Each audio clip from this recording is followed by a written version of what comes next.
What's happening, ladies and gentlemen of League Zero, and welcome to the first episode of the countdown for Season 3. It's good to be back.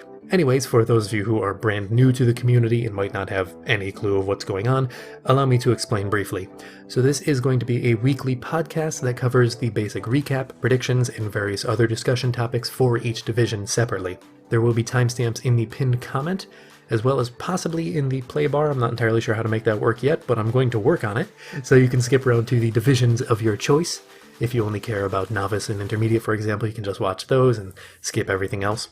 Now, for those of you who are veterans to the community and already know what the show is, you're probably noticing the new layout, so allow me to explain that briefly. The bottom left-hand corner, where you currently see my profile picture, is going to be where the Discord window will sit, so you can see who's talking at any given point in time. The top left corner is going to be for gameplay, the bottom right-hand corner is going to be for the predictions, and then the top right corner is going to be for the recap. Now, obviously, this upcoming week is the first week of games, so there's nothing really to recap aside from the draft, but it was going to be extremely difficult to try and make graphics for that, so enjoy the plain text for that box for this week at the very least. There will be actual graphics as the season progresses. You might also notice that there are a few things missing compared to last season's show.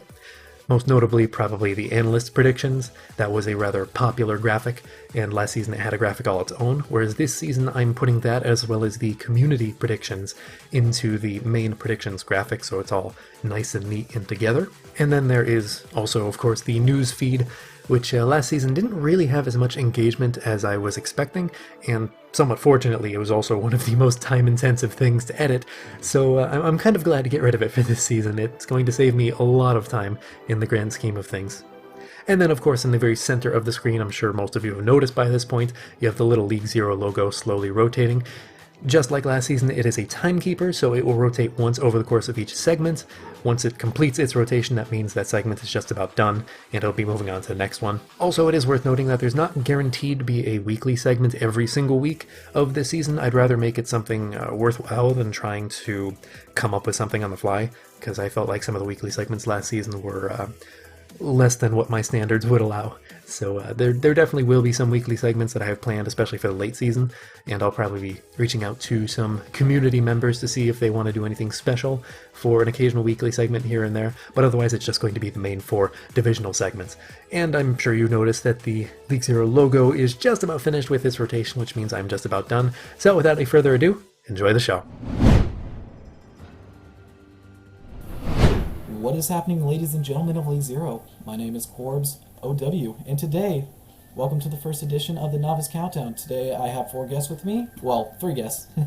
The first one is a returning manager from Season 2. He finished 2nd place and he's looking to redeem himself. We got Navino. What up? What up? The second person is a former Season 2 champion, and he is returning to look to terrorize the Novice community. We got SD Awesome. What's up, everyone? Finally, we have a captain of one of the newest brands and a Flux Cup veteran, Rim Jazz Berry. Hi. Also, is it pronounced SD Awesome? Yes, it is. Oh, I always thought it was SD Zone. I've been saying it wrong. Oops. Yeah, so, first thing we are going to talk about is obviously some preseason shenanigans. We got the draft that happened a couple weeks ago, and then we also had the Marsupial gaming tournament that also happened last week, so which Navino's team Wisdom Academy won. Congrats on that. And so, like, what in your opinion, how do you think each team did in the draft? Let's start off with Wisdom, for an example. Well, you want my opinion? Yeah, let's get your take on it. Definitely liked. So, to me, I think the most complete roster was Geo. I'm not a huge fan of their support line, but I think Flank was really underrated, so I think he's good. Willie, I'm like, meh. Willie had some really good plays, but I didn't think was that great. I thought Pog was definitely the better Australian. I don't know. But We're then talking about Wisdom, Navino. Oh, I thought you were just talking about in general. Yeah. Well, yeah, I was gonna say. When you asked me, I thought you were just saying in general. Don't worry about it. Well, how do you think Wisdom how do you think your team did on a draft perspective? My bad. I was happy. I got most of the players that I wanted. And then I focused. I was going to say, obviously, you made a big trade towards the beginning of the season where you got a player that you used to work with in Geek Ache, and you exchanged for her for Bob's. So, big trade there. Yeah, I was really fortunate that worked out. I focused a lot on coachability, a lot on flexibility going in.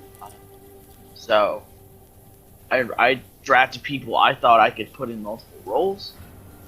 And I kind of like just threw comps and rolled at a wall to like shit stick, to be honest. I knew what comp I wanted to run going in, so that was nice. I was pretty happy in terms of like everything. Like Thigh and Spongy made it really easy to build around because like DPS are pretty important in this meta, but getting like players that just understand the goals of the comps is going to be much more important to me than just getting like, oh, this person has a good so and so. It was much more about fundamental understanding of the game. Yeah, I wanna bring up the flexibility, especially with your off-tank players Orthron. Like I know a couple of people, one team was looking at him for main tank, the other DPS, the other support. This dude's really flexible. So kudos for you for picking him up. Yeah, I mean Zorth literally will play whatever I need him to play. I never looked at him as a DPS, to be honest, because why would I with Thigh and Spongy? True. But support, like I've actually ran him as support in scrims. Actually, I think it was versus like our first scrim versus OTW. I ran him a couple maps on Lucio, and his Lucio is really solid. Like the thing is like he does a lot for comp, he does a lot for team morale. So having him in is just really important. Yeah, and SD or Rim, do you have anything to say about Wisdom's draft? I think it's really good. It's solid. The DPS are insane. I hadn't heard of Minimax before. I didn't get to watch a whole lot of the Marsupial tournament. Yeah, but what I Minimax- did see from him, he did well. Yeah, I'd have to agree with you there. Like there were a couple of moments where it's like, oh, he's definitely a novice tank, but he still looked really, really strong for a tank player in this league. Anyways, let's talk about the team that finished second in the tournament, Geometric. So obviously, me being a veteran of that team, I got to root for my boys. And they had a pretty strong roster considering that Churd and SD Awesome would be back, and then also picking up Prince Zexu to really round up that tank core and to make it probably one of the strongest in the league. Oh no, yeah, we did pick up a good amount of people. I took into consideration a ton of pugs because I was the one that was like seeing who was good in pugs, and then I recommended them to our coaches and our manager and everything. And I thought our supports were actually really good.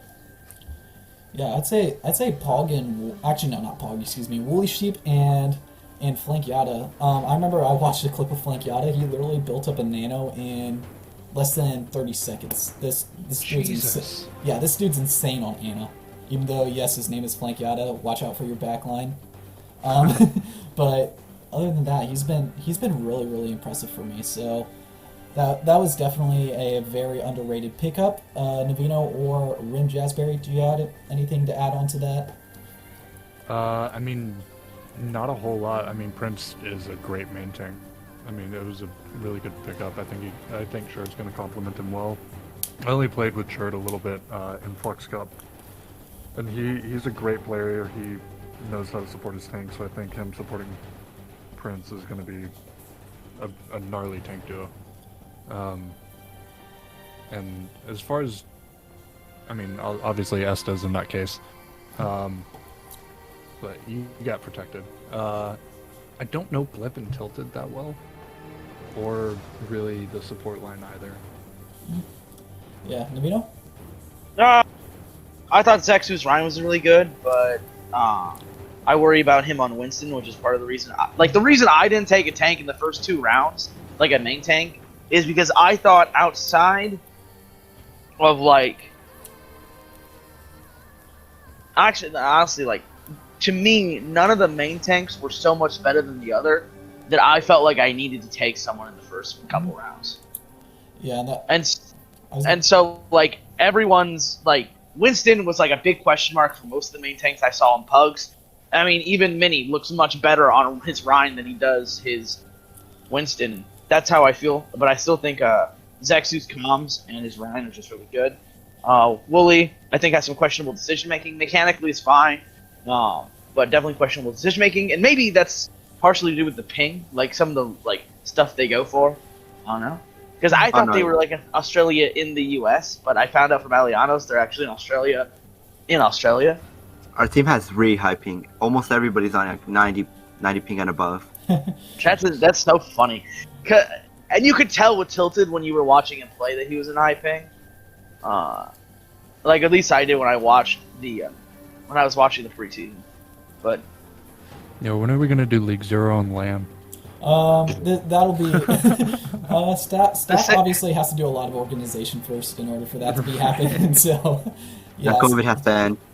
yeah, there's gonna be the same time that it's a meme in the MG circles that I'm gonna get us a team house at some point. Yeah, that's the same thing that'll happen.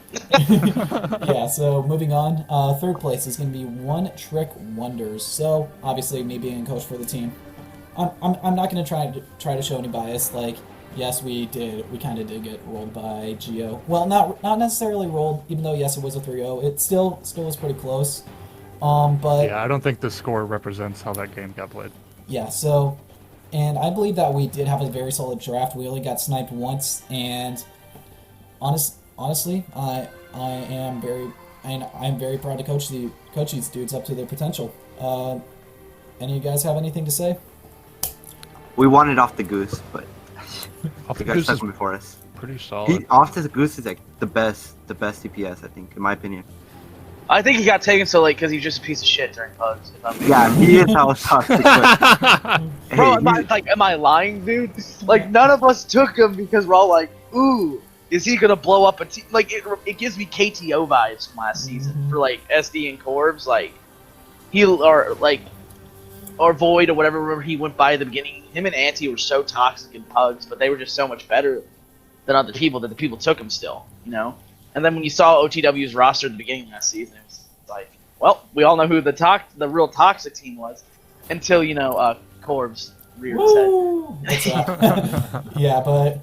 Yeah, so obviously One Trick Wonders is building up that reputation. There have been a couple of things floating around in fellow League Zero servers, not saying where exactly, but yeah.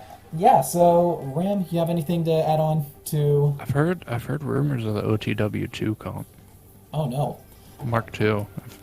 Corbs started. So I'm excited. I'm excited to see that come out. Yeah. So and yeah. So moving on from there, let's talk about the fourth place team, Hyperflex. Well, technically fourth place. So so they obviously struggled this tournament because they got 3-0'd twice, once by Navino's Wisdom Academy and once by One Trick Wonders. So maybe they need to work on a couple things. But once they iron that out, they might be a pretty scary team going into the future.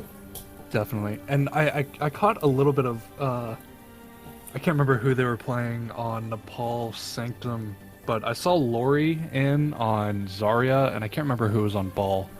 It was Yoshi. It was such a weird thing. Yeah, and it was confusing. The most confusing thing to me wasn't like the composition; it was the fact that Lori was on Zarya rather than main tank, because that's what he did in Pugs all season.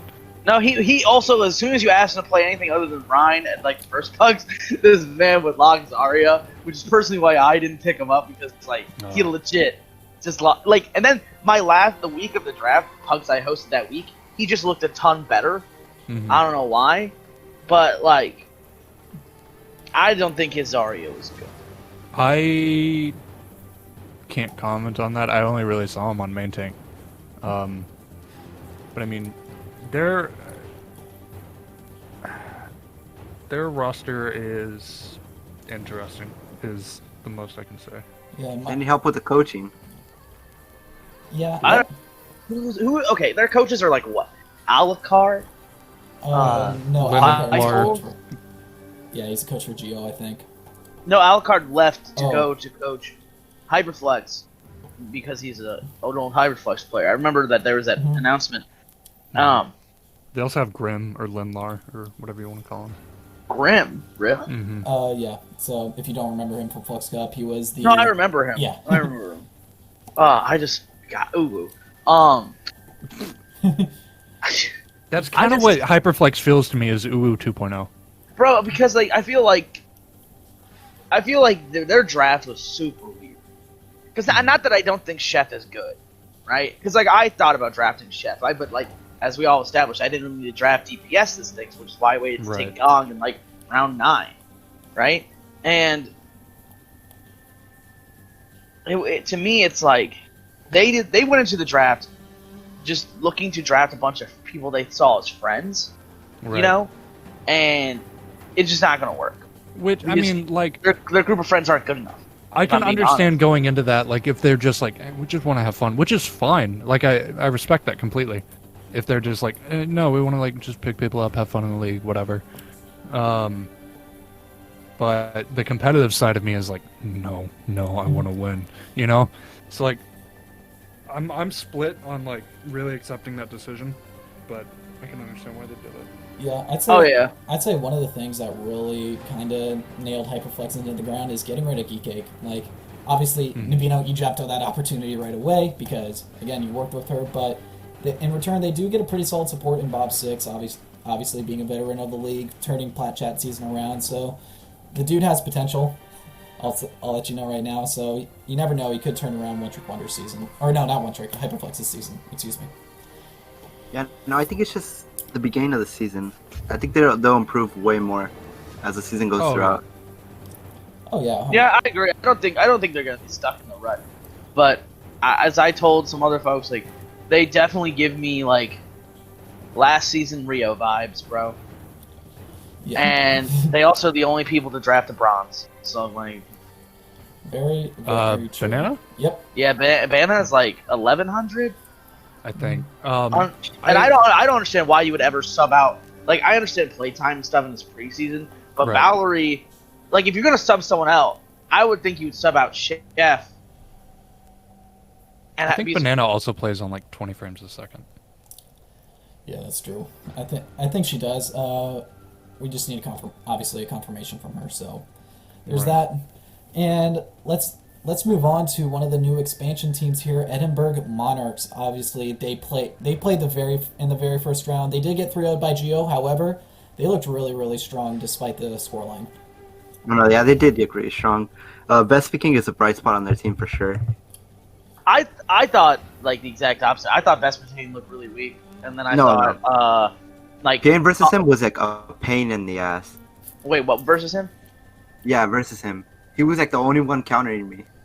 I thought RQT and Pog looked like bright spots, and Merlin had some really good moments on Winston, but like in the Rhyme v Rhyme battle, I thought Sexy just kind of rolled him. I'll be honest, Merlin kind of throws on him.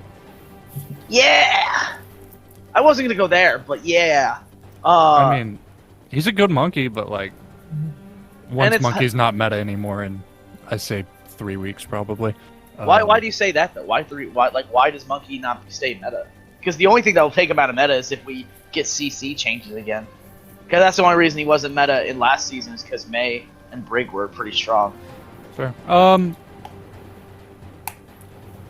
Yeah. And then don't he know, probably Blizzard- just go back to double bubble. Yeah, Double Bubble could become back. I don't know. Blizzard does weird shit sometimes, so I wouldn't be surprised if it's just like 3 weeks from now, just a massive change that ruins everything. If they buff Brig, I 100% think Monkey's dead. But or even can if see they that. buff May back, like I could see Monkey Right. being dead. But till then, I think we're in a Monkey meta. Yeah. Very much so. And it's like, well, with Monkey, his counters have to get buffed, like Brig, Reaper, if you have any chance of countering him, or you're making his bubble shield weaker, I don't know, like 600 HP. But please don't do that. No, that would Please. be horrible. Also, like Reaper is so strong right now. Yeah, Reaper is very Right. strong right now. Yeah, like A good Reaper can carry it right now. That's Oh, scary. yeah. which is why Sombra's so potent because Sombra can shut down a Reaper as well as enable one.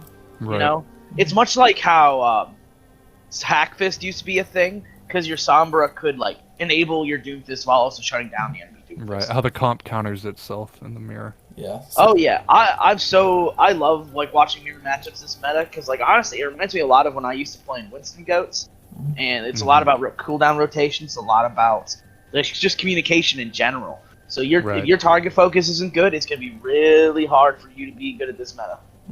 That is very true. Anyways, moving on to the final team, we have the Seattle Battle Cattle, who did not make an appearance in the Marsupial Gaming Invitational. Pepe Hands. Anyways, I was supposed to have an all-star game. Yeah. And then it got canceled. Yeah, that's a bit of a yikes. Anywho, we do have the captain of Seattle Battle Cattle right here, Rim Jazzberry. How do you think that your tank line is super strong, obviously, with you and me, and how do you think that you guys will do going into the season? Honestly, so also, when Corp said me, he meant my eye, not him. That's gonna be the most confusing thing this season. I can't wait. Honestly, the draft was kind of weird. Like, so when we picked up MII first overall, we didn't know what role I was playing until about halfway through the draft. We didn't know if I was going to be off tank or not, or main tank or whatever. So we wanted to get me first round because his comms were really strong. He can like lead a team and like help them, figure out what to do to try to like actually win the fight. So we wanted to pick him up first round because if I end up going to a different position, we wanted someone who could still, lead comms, lead the team. So and honestly, we got sniped to hell throughout the entire draft. Yeah, I was gonna say that's the downside of having the very first pick, because like you get the person you want, and then you come around and it's like, oh, we don't have anyone else we want. It's because it's very unfortunate, which is why I usually try to aim towards the middle, which is why because you can get some above average people in certain positions for that, and so I remember we scrimmed Seattle Battle Cattle on One Trick Wonders a couple times. We got fucking rolled. Yeah, we don't talk about that, but I mean, honestly, so like that first we scrimmed Geo and OTW first 2 days or something like that, and after that we myself and the coaches sat down and we were like, hey, we gotta work on some shit, and like we cut that down like pretty quickly and fix all of our stuff, and honestly we look like a completely different team compared to those first 2 days. So it's really given us me and the rest of the team a confidence boost going into this first week here. Yeah, because I mean we had a lot of new players who are new to the team environment, and like going from pugs where it's chaotic and then to like scrim time with your team, it's completely different, especially if you haven't been on a team before. So we had to like kind of break down like, hey, this is how this kind of environment works. So it's we're a different team from the first 2 days.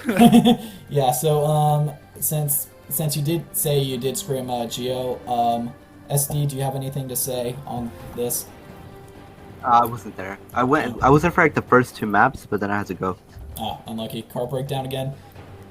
No. Mid scrim. I have to practice for a dance type of thing. That's why I haven't been at scrims. Gonna go ahead and leak it here. Esta does ballet. Oh, no. It's like a quince. If you guys are like, yeah. Wait, it's a quinceañera kind of thing? Yeah, quinceañera. Okay, I got you. Navino, I mean, you probably haven't seen too much of Seattle Battle Cattle unless you have scrimmed them, so you have any thoughts? They backed out of scrim they scheduled business. They backed out of it. Yeah, we didn't want to scream in league after those first 2. I know. I mean, I get it. Last season, I was probably Wisdom was probably one of the few teams that I kind of I kept us out of scrimming in league outside of Rio. I remember for some reason, I agreed with Revolve week 2 that we would be weekly scrim partners with Rio. I don't know why I did that. I mean, hey. Outside of the... I mean, hey, you might have stolen some of their wins in order to... yeah. That's why they always talked about scrim bucks last season, man, because they did okay against us in scrims sometimes. But I will say that I think your tank line looks solid. I Nah, already dude, my covered. OT is dog. Rim, you can mean that I said it, but until I see you play, I'm just gonna say what I think. No, it's fine. It sucks though, because going into these games, I'm already full from scrims, just eating ults, man. Yeah. Bro, what ults are there to eat? hold up. Like, People keep playing Zarya and Mei against us for some that's reason. God. If you're running Zarya and Mei right now, like, if I they don't run know. true Shadow Dive, you're just gonna get rolled over. Because if the We- Mei gets hacked, like, Yeah, we played against like a 2.7, something like that team yesterday, and they just ran Pepega shit the whole time. Oh. Yeah, I find that I'm also waiting to see which team spans fire the most. And people thought it was going to be WA because I thought it's not going to be me. I'm not going to span fire the most. That is a nut on the far though. It's true, but I always say, like, I want us to learn a base composition first before I start expanding what we run. And once we learn the base composition, then I'll throw in some funky shit. Because, like, on Volskaya last season, like, we didn't run meta. We ran Rhine, Sig, Widow, Pharah. and we full held a lot of people on Volskaya. And it was Right. the only map we took off Geo in Grand Finals with that composition. Oh, also with our draft as well, Space Cowboy was a steal. Yeah, is he good? I thought I liked him in pubs. He was great, but he only showed up for like a week. Yeah. I mean, like, that's kind of how I felt about Mini, because I only saw Mini at a few pubs. And it's like, I was happy to get him when I did. Then, my biggest question mark, I would say, is your support line. Because who even are your supports, bro?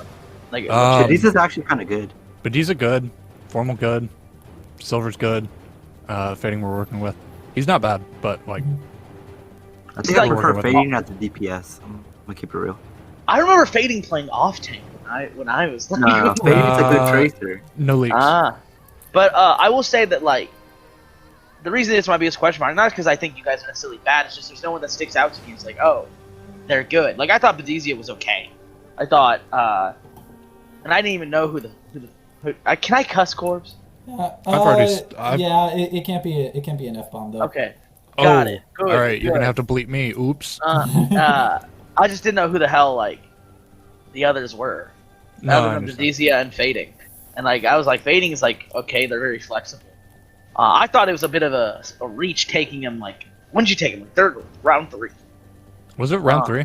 I think You so. guys took him round 3? Damn. Yeah. I was like, not saying, like, they're bad. I was just like, that's just a little earlier than, like, because they were on my draft board, but not till, like, way late. Right. And I mean, we have 4 supports right now. So they're competing for playtime kind of hard. Yeah, that's Same with our DPS too. yeah. So having 4 supports like that kind of creates specialists. Like I would have Babzen specialist, or if they ever become meta again, or Moira/Anna and Lucio specialist for an example. That can also maybe flex onto Mercy as well. So, anyways, let's move on to the predictions because we're at 25 minutes right now. Oops. Damn, it's been a while. Yeah, so let's start off with Geo versus Edinburgh Monarchs. So, We rolled them easy. yep, for the predictions, me and Rim predicted 3-1 Geo, and Invino predicted 3-0 Geo. Analysts have 90%, and the community so far is at 83%. So, SD, obviously you're on Geo, so can you give us a game plan real quick? We're gonna be better than them. Simple. Click heads, forehead. Yeah, like, I'm on the team. Like, it's a win. Yeah, so usually these first weeks are kind of the solo carry weeks. So if you have the best carries on your team, then you can win. I mean, unless you're Wisdom, which you already have probably great team synergy. So I wouldn't go that far, but I'm happy with the program. yeah, yeah, just making quick progress. And usually these first few weeks are determined by solo carries. So Rim and I both predicted 3-1. Rim, why'd you predict a 3-1? So like I think Edinburgh has a pretty decent team. So I mean, I think confidence might be a bit of a strike towards Edinburgh though, going in, against Geo, who is one of the strongest teams in the league. So I don't think that coming out this week they're gonna really like surprise anyone or like do anything crazy. But I still think they're going to be a decent opposition to Geo. Put up a bit of a fight against them. But I do think, Geo is the stronger team in the end and will come out on top. Yeah, personally, I think that Geo might give up a pity map. Sorry, SD, but like it's gonna be, but it's gonna be pretty. We don't Geo. pity. Yeah, it's gonna be pretty. It's gonna be pretty Geo heavy for this match, I think. And Navino, you have a 3-0, predicting the clean sweep on Geo for Geo. Let's see what you have to, or let's hear what you have to say. I just think that they rely too much on RQT to get a big place like a Nano Blade, and it's like, I thought during ult fights have been really good for EM, but during the mid fights, they just aren't that good. Going back to RQT, did you guys see that thing in Temple of Anubis? That was crap. Yeah, dude, I mean, yes. Okay, you know what, SD? I hate that you just want me to comment. You fucking. No, but it was really good play by RQ2 and by you. But the thing is, it's like they relied solely on that Nano Blade, right? Very true. And I don't think they nanoed him. No, they did. They did. It wasn't. That's why he killed 3 with like 1 swing. But they nanoed it, they just relied solely on his blade, and you can't do that in this meta because the mid fight matters so much more. And literally, all you do to counter a blade at this point is you force them to blade a tank, and then you hack them. Or just flat out EMPM if you're desperate. Yeah, like it's so easy in this meta to counter a Genji because Genji is so cooldown utility based, right? And I'm just like, to me, it's like, if you don't know how to play Samba right now, you better be learning. Yeah, anyways, let's move on to the second game here. We have Hyperflex versus Seattle Battle Cattle. Alright, so personally I have 3-2 Hyperflex, however Navino has 3-2 SBC and SD has 3-1 SBC. Analysts are predicting 84% in Battle Cattle's favor, and the community is 67% also in Seattle Battle Cattle's favor. So, we have a member of Seattle Battle Cattle here. This is gonna be This is gonna be a pretty big game for you because you're gonna make your opening statement like, "Hey, don't mess with us. We are a pretty good team." Or if you guys go down, you could go down swinging. Like, give us your game plan and thought process of starting a new branding in League Zero, like for the first game, I guess you can say. So I mean, we definitely want to come out strong, and like I mentioned earlier, our first 2 scrims in league, we kind of pooed the bed a little bit. But since then, I mean, we've been working on team play so much, and I mean, we do have individual like talent that's really good and has really showed up within our scrims and everything. But team play has been a really big focus, and I think based off that alone is what's going to help us win against Hyperflex. I think also like in a lot of roles we kind of outclass them. Yeah, that's true. So SD and Navino, you guys predicted pretty similar scorelines with a 3-1 in SBC and a 3-2 in SBC as well. So give us your thought process on why you think that SBC is going to take this game. I'm assuming SBC at least has a grasp on what comps to run. If Hyperflex keeps running that funky shit, they're just not going to win anything. And I think it'll be close just because I think SBC's had their own internal struggles, and I believe in Hyperflex on an individual level to do okay. But it's like, if they keep running that funky shit, SBC's just going to win out in the end. And then, SD, go ahead. I think it's just going to be the tank difference. Herping is really good, but I think Rim and me are just better. What, bro, hold up. We keep saying Yoshi is super good, but this man has not played well. Like, he literally has been like resting on the laurels of the fact that people thought he was good last season, and he was really good at Diva last season. But this man has yet to play Diva. When Diva is meta. Yeah, imagine. I'd say get one of those 2 main tanks, Ghost Turtle or was it Lori?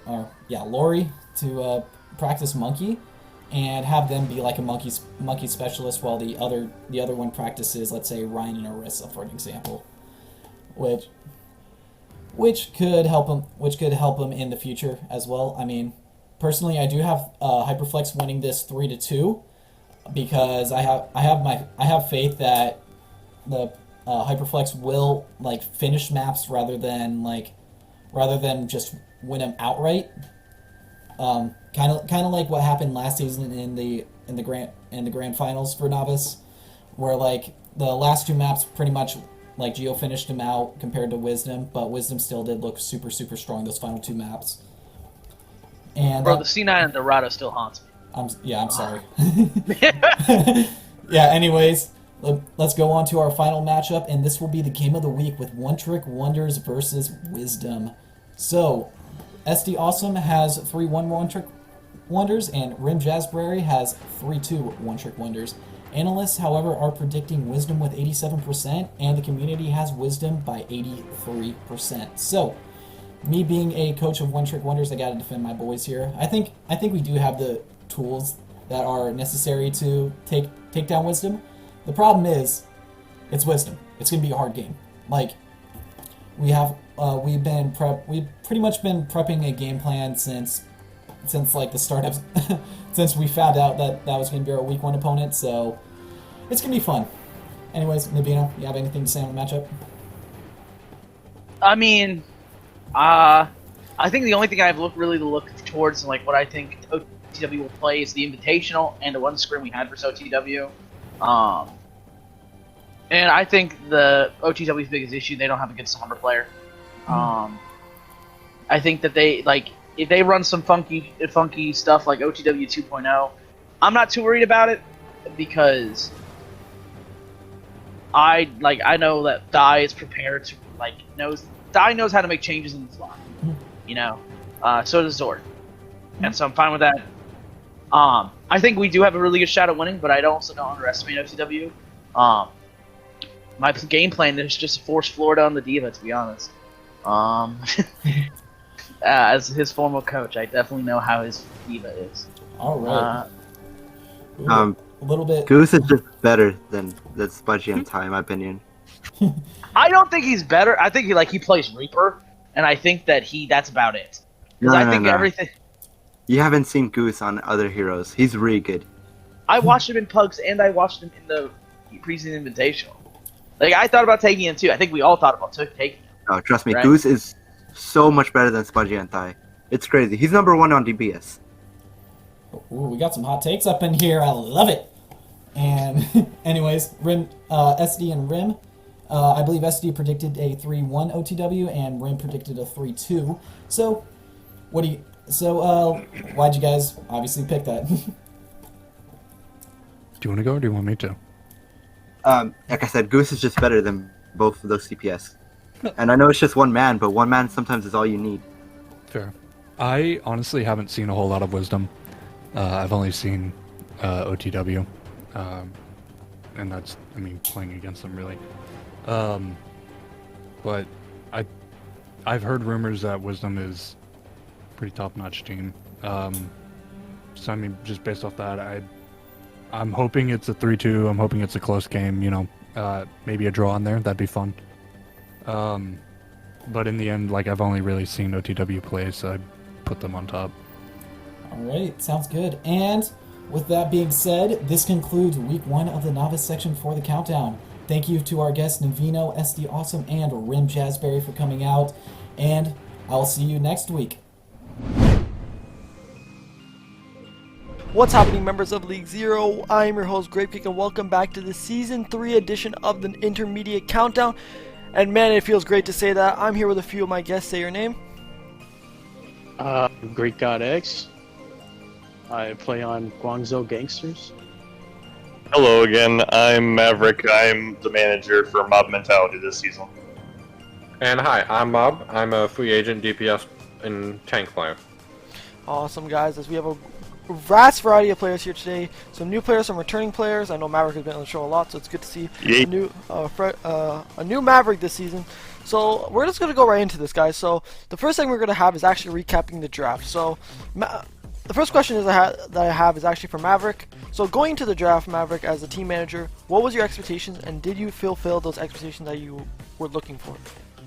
I feel like personally, I learned a lot from last season, and I was looking specifically for players that had some individual skill, but also had the right mentality to be coach. And there are a lot of players on a lot of teams that have that going for them as well. But I feel like I got players that will fulfill the role I need them to on my team. So I feel like I got what I wanted out of the draft. Definitely. Were there any picks that you felt like you didn't really get in this draft, or do you feel like every player that you wanted to go for, you were able to get? Well, in a draft the size of intermediate, there's bound to be at least some sniping involved. But all in all, me and my team staff, we came up with an extensive list of players we like from each position. And even if we lost one or two people in certain positions, we were constantly prepared. All of the picks that we got from the draft were planned, at least in some respect. Alright, great to hear that. Next question I actually have is for pretty much for everyone. Is there any pick that you saw from this draft that really surprised you at all?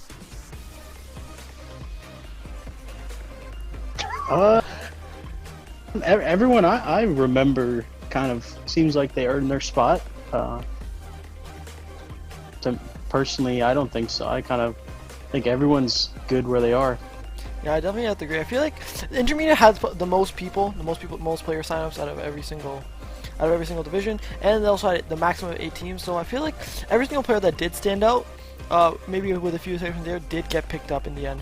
But let's look at it a little bit more specifically. So going over the number 1 picks for each team, we had Domination for Obligation, we had Phone for Mob Mentality, we had ATZ for Guangzhou Gangsters, we had Tyranitar for Content Credence, we had Sparkle for MI6, we had Glitch for Kappatilism, we had Kate for Double Cap, and we had C-Team for Bench.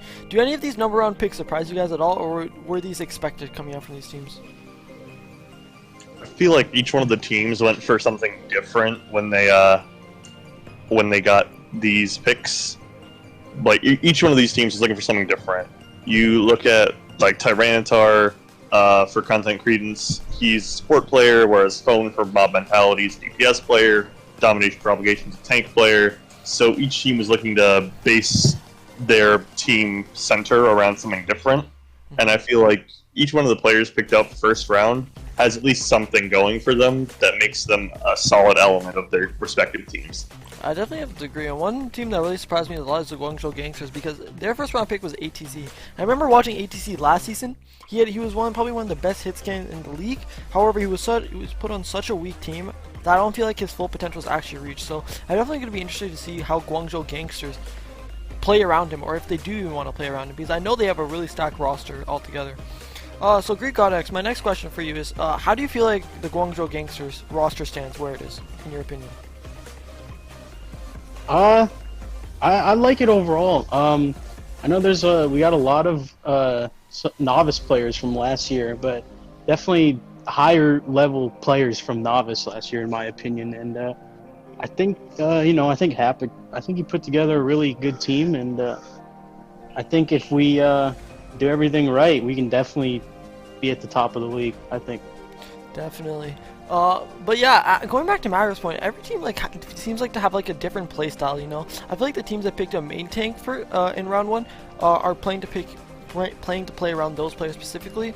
I know, for example, Obligation picked up Domination. He's a very aggressive main tank, so you can probably assume that they're going to play a more aggressive brawly style compared from this team.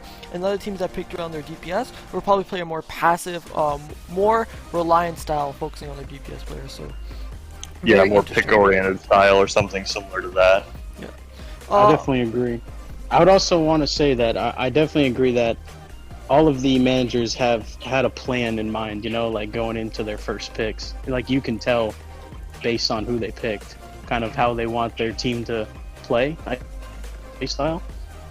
Definitely. My last question for this segment is going to be, who do you think was the winner of this draft and who do you think was the loser? I know it's a very broad question. I can't even specify this, at least in my opinion. Since there's such a wide berth of talent in the intermediate division, having the largest amount of players, I don't even know if there can be a specific winner and loser, because you got, like, I'm just going to take a few examples from teams here. I'm not going to try and pick favorites, but you have like teams like MI6, who has an incredibly strong support line, but then meanwhile you go around to a different team like Guangzhou, who has a very diverse tank line. So each team has a strong point, and other teams can have weak points too. but each team has something going for them, and I feel like no matter how you look at it, there's going to be some strengths, some weaknesses, some wins and some losses on each draft. Definitely. I mean, It's so hard to tell. It It's really really is. so hard. I feel If like you look at last year, I mean, sorry, but last year there were teams that just stood out immediately, you know? And this year, it's just really hard to tell, like, who's going to be the best team, you know? fair. 100%. I do want to point out, looking at Kappatilism, Glitch, aka Casual Derp, as he likes to be called, was a very interesting first-round pick for them, being a new player into the league. I was involved in the private pugs, so it makes a lot of sense. But I think I'm really excited to see what he can do, being Definitely. a first draft pick as a newbie. Yeah, there were a lot of new He's players a in good the community player. this year. A lot of. But I feel love like there are some teams I'm questionable about, especially when I look at their rosters.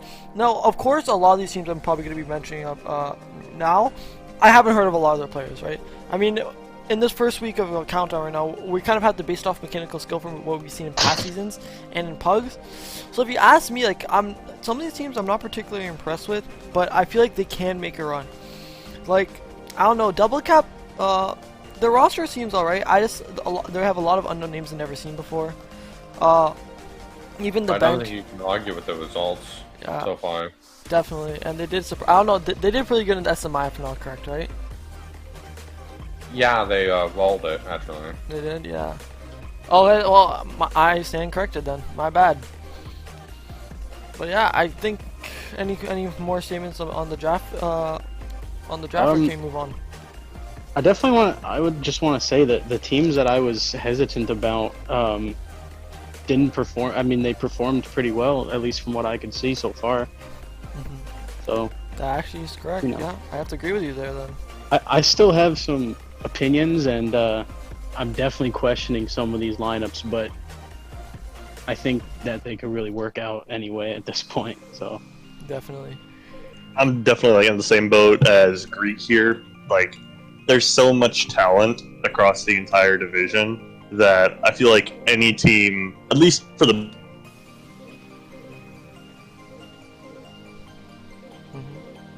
Maverick, you cut off.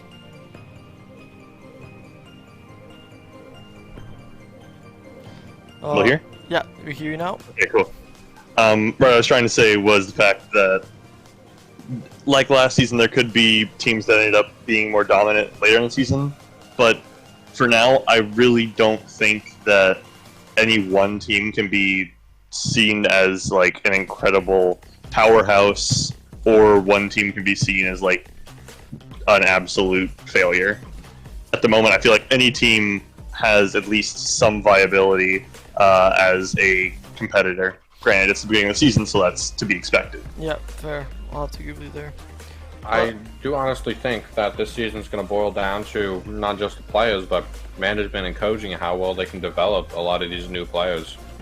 Yep, definitely. I mean, coaching is definitely going to play a big part, especially with a lot of these lower SR players, and definitely the management will probably prevail when it comes near the end of the season. But going on to the next segment where we have the predictions, the first game we're going to be having is Kappatilism versus Double Cap, and across the board we all have Double Cap winning. So I just want to ask you guys, why do you think Double Cap is good to win, and why in such a dominant fashion? If I may go, I am at this point, I'm starting to become a Kappatilism simp. But I just think Double Cap showed an amazing performance, especially Cat on that Zarya in the SM, that I feel like it would be such a gamble to pick Kappatilism, even making this close. Yeah, I mean, that's a fair point. You know, Double Cap did roll the SMI, and Kappatilism didn't perform up to their standards per se. So I think we all should. I think it's the most appropriate answer to say that Double Cap would win 3-0. What about Maverick and Greekon? What are your opinions on this game? For me specifically, I do have a lot of faith in Double Cap after watching their performance in the Smilers Invitational, but Kappatilism, we don't know enough about these teams yet to really know for certain, so I'm still kind of leaving it up to chance, more or less. I think DC is going to come out on top, but Kappatilism definitely still has a chance if they play well. Yeah, definitely. Yeah, to me it's I agree. It's gonna be the Cat Tyler show, and I know Cap. I like their management, and they got a great captain, and I definitely know they're gonna come out playing hard though. They're not gonna go down easy. But Yeah. I would have to give it to Double Cap to start off the season. Yeah. Fair. I think we can move on to the next game then, which is going to be Obligation versus the Bench, and everyone here has Obligation winning. So, same question we ask you guys again: why do you think Obligation is going to win? Well, for me specifically, I actually filled for the Smilers tournament for Mob Mentality, and I played against Obligation, and while in totality it was a close game, even though it was a 2-0, Obligation has some incredibly talented players, and I don't really know enough about the bench yet, so having a hands-on experience with Obligation, I just feel that they're probably going to come out swinging in the first week. I feel like, if you ask me, this is going to be a lot closer of a game than people really expect. I really like Avail as a manager, and I really like a lot of the pickups coming out from the bench. And I also really like the bench's coaching staff. They have Sebs, they have Slimfire, they have Penny, a lot of veterans coming out of League Zero. But I just feel like Obligation on paper just has the better players in general. Like, there's a lot of names I'm unsure about, a lot of names I've never heard about, but when you look at Obligation, they have people like Domination, Squirrel Ben, Pichu, Trigger, Zach, a lot of known names. So I think it's a safer pick just to pick Obligation in this scenario. But Greek God, why do you think it's going to go to a map 5? I really like the bench's roster, and I'm very hesitant on Obligation. I know they have a great roster on paper. I don't think it's the right roster for them specifically, if that makes any sense. But I don't know. I think the bench is gonna give them a hard time. I still think Obligation's gonna win though. A fair point. I did write this as a 3-0, but after I looked at a little bit more and thought about it, I realized this could actually be a trap game for Obligation. Bench falling in the... I'm going to base a lot of my analysis off of the Smilers Invitational because it's the most recent performance we've had from these rosters. Bench falling to Double Cap, the eventual champions, doing the exactly same as Constant Credence and one draw behind MI6. Obligation on the other side of the bracket falling to Constant Credence. I think this could be two very evenly matched teams, actually. Yeah, I agree. Yep. I think I definitely don't think Obligation's as good as everyone's making them out to be. I don't know if that's gonna make anyone mad, but yeah. Alright, fair. Going on to the next game of the week, we have Constant Credence versus Guangzhou Gangsters. And Greek God, you actually are on Guangzhou Gangsters, so the first question I'm going to ask is, what are you guys' expectations going into this game, and how are you guys preparing for Constant Credence? I know we're just going to be scrimming this week, and we're going to try to work on our team comps, and pretty much we know we can compete with that roster already. I mean, we took a map off them, so I totally think we can expect to win this weekend. That's good to hear. Maverick and Mob Killer, we kind of have a disagreement over here. So Maverick, you think Guangzhou Gangsters is going to win 3-2, but Mob thinks Content's going to win 3-0. So Maverick, I want to ask, why do you think Guangzhou Gangster has the edge in this game? Personally, after looking at their roster as well as viewing something directly from them, I played against Guangzhou, or not I played, but there was a scrim blah blah between Mob Mentality and Guangzhou.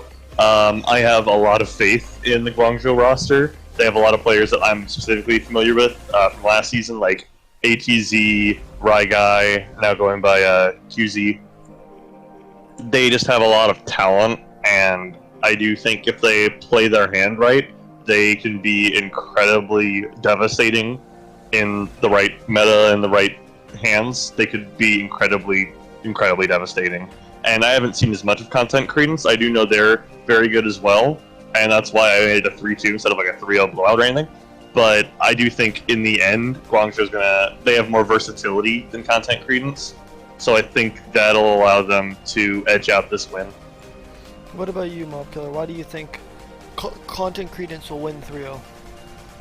Well, honestly, this decision, I think Content Credence, especially after beating the Guangzhou Gangsters in the SMI 3-1, I think for me, it wasn't about whether Content Credence would lose, more about how they would win. And I honestly think Content Credence, coming off of a second place in the SMI, can take that fire and definitely run with it. I think they're going to improve a lot over the week, and it's actually going to end up in a 3-0 blowout on the side of Content Credence. Fair point. I really do like the Content Credence squad. This is Penguin's first time probably managing a team, but I have a lot of faith in him and his coaching style, so that's why I have a 3-0 going for Content Credence. But for the final game of the week, we have Mob Mentality versus MI6. Maverick, you are on Mob Mentality, so I'm going to ask you, how are you guys prepping for MI6, and what are your guys' expectations? Being entirely honest, Mob Mentality and MI6 are relatively closely tied teams due to the players that were. So we have a pretty deep understanding of each other. So I do think it was close. If I had to make a prediction, I would say 3-2 to Mob Mentality, which is, kind of definitely unbiased on my part. But they definitely have some incredible players, and we just need to focus on being a better team unit than them, because as long as our players are just as good as them and we play better as a team, we'll come out on top. Fair point. Greek on it. Mob, you guys have anything to add about this game? I definitely have some. MI6 versus Double Cap was the second game. Actually, sorry, I followed MI6 from the quarters against Kappatilism into the semis against Double Cap, where they lost. And what I saw from MI6 was an extreme mastery of the neutral game with the Samba Reaper Winston Diva dive. And obviously, being the primary meta, I think it's going to very much help the play. I think they did fall to Cat Zarya on Double Cap. They weren't expecting the Zarya switch, and when they tried to play one of their own, it didn't come up to par. But I think Mob Mentality does have the individual skill to bring this to map 5. But I think MI6's mastery of the neutral game will bring them to a victory. Well, that's good to hear. What about you, Greek Codex? Have anything to add? I think if MI6 can find a way to kind of feed off of T-Sen a little bit more, I think they have a big advantage in this matchup, because I personally like you kind of have the two DPS players, you got Phone and you got T-Sen, and then their teams are kind of built around them, I think, personally. So, I think it's really going to come up to kind of what the players on the bottom half, and it's not going to be like a battle of the superstars, Definitely. I mean, I have Mob Mentality winning 3-0 because I've been impressed with Mob Mentality, and I know they didn't really play up to expectations in the SMI, but I've seen these players play, seen the potential they have, and I feel like if they fix a lot of the mistakes, they can definitely be a top-tier team, so I have a 3-0 going for them there. Do you think that T-Sen is going to be the big difference in this match? I think his Reaper was as good as a Reaper can be, really, in this meta. He was following up on the hacks almost perfectly. I did give him play of the match in his quarterfinal victory. That's what I'm saying about, when you compare T-Sen and Phone on Reaper, I know it's gonna come down to what everyone else is doing, because they're both gonna pop off respectively. I think it's going to come down to less mechanical skill and more about which team can work better with their Reaper. And MI's already shown that they can. Mob Mentality, I haven't seen them, so I can't say if they can or cannot. Definitely going to come down to the communication aspect. Yeah. Fair. Really good. Yep, I do want to say, MI6 has the highest clutch factor I've seen out of any team so far, pulling 3 consecutive fights 1v6 on Lijiang Night Market. One of the most insane tasks I've ever done. Yeah, I mean, that should just never happen. I don't know what happened there. It was a big mistake from Kappatilism, but it was also an extreme 1v1 potential. It was really good to watch. I don't expect to see just meta play coming up. I mean, I think most teams are going to be playing to their personal strengths, I think. Yeah. Obviously, I think Double Cap's going to stick to maybe the Ryan Zarya a little bit more than, a team that wouldn't play that comp as much. So it's going to be interesting. I definitely did- agree yeah. that. Sorry to go cut you off there, Mob Killer, but I definitely No, go agree that the first few weeks, dive is meta right now, right? This is probably the strongest dive has ever been since 2018. And dive takes a lot of coordination, a lot of synergy to get right. And I feel like the teams that may be lacking that team synergy and team coordination will probably have a better chance sticking with the Ryan comps because they take a lot less coordination to run. So yeah, I definitely agree with Greek God that I feel like in the first few weeks of Intermediate, we're going to see a lot more off-meta comps rather than seeing the true Shadow Dive. Even though we did all pick Double Cap to win against Kappatilism in the first match, I want to go back to it real quick and point out Double Cap with the Vine Zarya and the Winston Zarya is going to be very strong, and I don't really think Kappatilism will be able to hold up, primarily on that. I think it'll be an interesting match because Viper, the main tank for Kappatilism, very much favors the Vinehart. He had some odd performances on the Winston in the match, but he seemed to be very comfortable on the Reinhardt. I don't think he would be able to outplay the main tank for Double Cap, but I think he can make it interesting. Definitely. Yeah. Anyone have any final statements about these games, this game and the previous ones, or can we just wrap this up?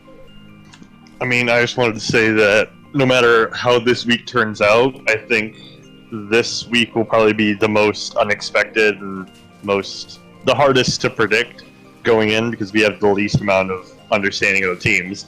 Next week, we'll have a much better understanding of how these teams play and how they work, and we'll be able to better predict in the future. So for now, if you aren't happy with our predictions, sorry, we just don't know enough. I would not be surprised to see some major upsets this week. I mean, it's just really hard to tell. I do want to ask, which match do you guys think has the most upset potential? That's Double Cap. I think Double Cap Kappatilism personally. I think Content Credence versus Guangzhou Charge, to be honest. It's a really hard pick for me. I think I'm gonna have to go with Kappatilism DC as well.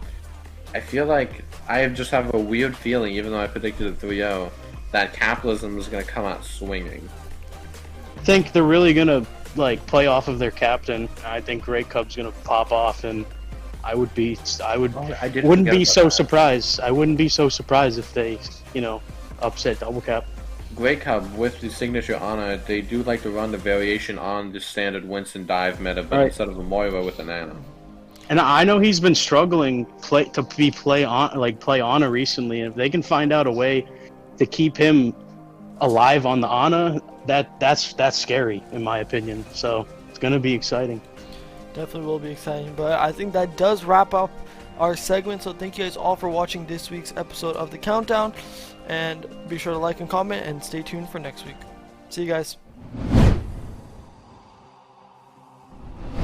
Hey everyone, welcome to our first week of Countdown for Advanced of Season 3. I am RMM, I am new host. I am here with Kernmaster. What's poppin'? Sherlock. Yo. And OO. Oh, hello. Right now, the SMI hasn't happened at the time of the recording, so currently the present information we say in this segment might not be correct, might not be accurate, but we will see. That is just a disclaimer. We may be right though, because I'm pretty sure these people are geniuses. So, obviously, we will be covering the draft first. Obviously the draft happened, about a week ago? Yeah, a week ago. Yeah, about a week ago. There are really, I guess, I wouldn't say diverse teams. A lot of newcomers, a lot of veterans from the previous seasons, and I want to know what you guys think of each team. I'll just go down the list. So obviously Epizeusis, I don't know how to pronounce it, but they're managed by someone actually not that known, Quake, I believe. Obviously, they had a pretty strong early draft. Kern, you are on that team, in fact, so... Correct. Yeah, obviously, with you as our analyst, I won't... Maybe you can give us a little insight on that team. Obviously, there are a couple predicted starters that not a lot of people know about, mainly Cam and Sam. So what can you tell us about them? I mean, I knew Cam from Flux Cup, but he played DPS there, so I was surprised to see him on a different role. And then I heard Sam was also from Flux Cup, but wasn't really well known. I didn't know much about them until a few scrims. I don't want to leak too much information, but they've both surprised me a lot, and I'm very confident in our team, honestly.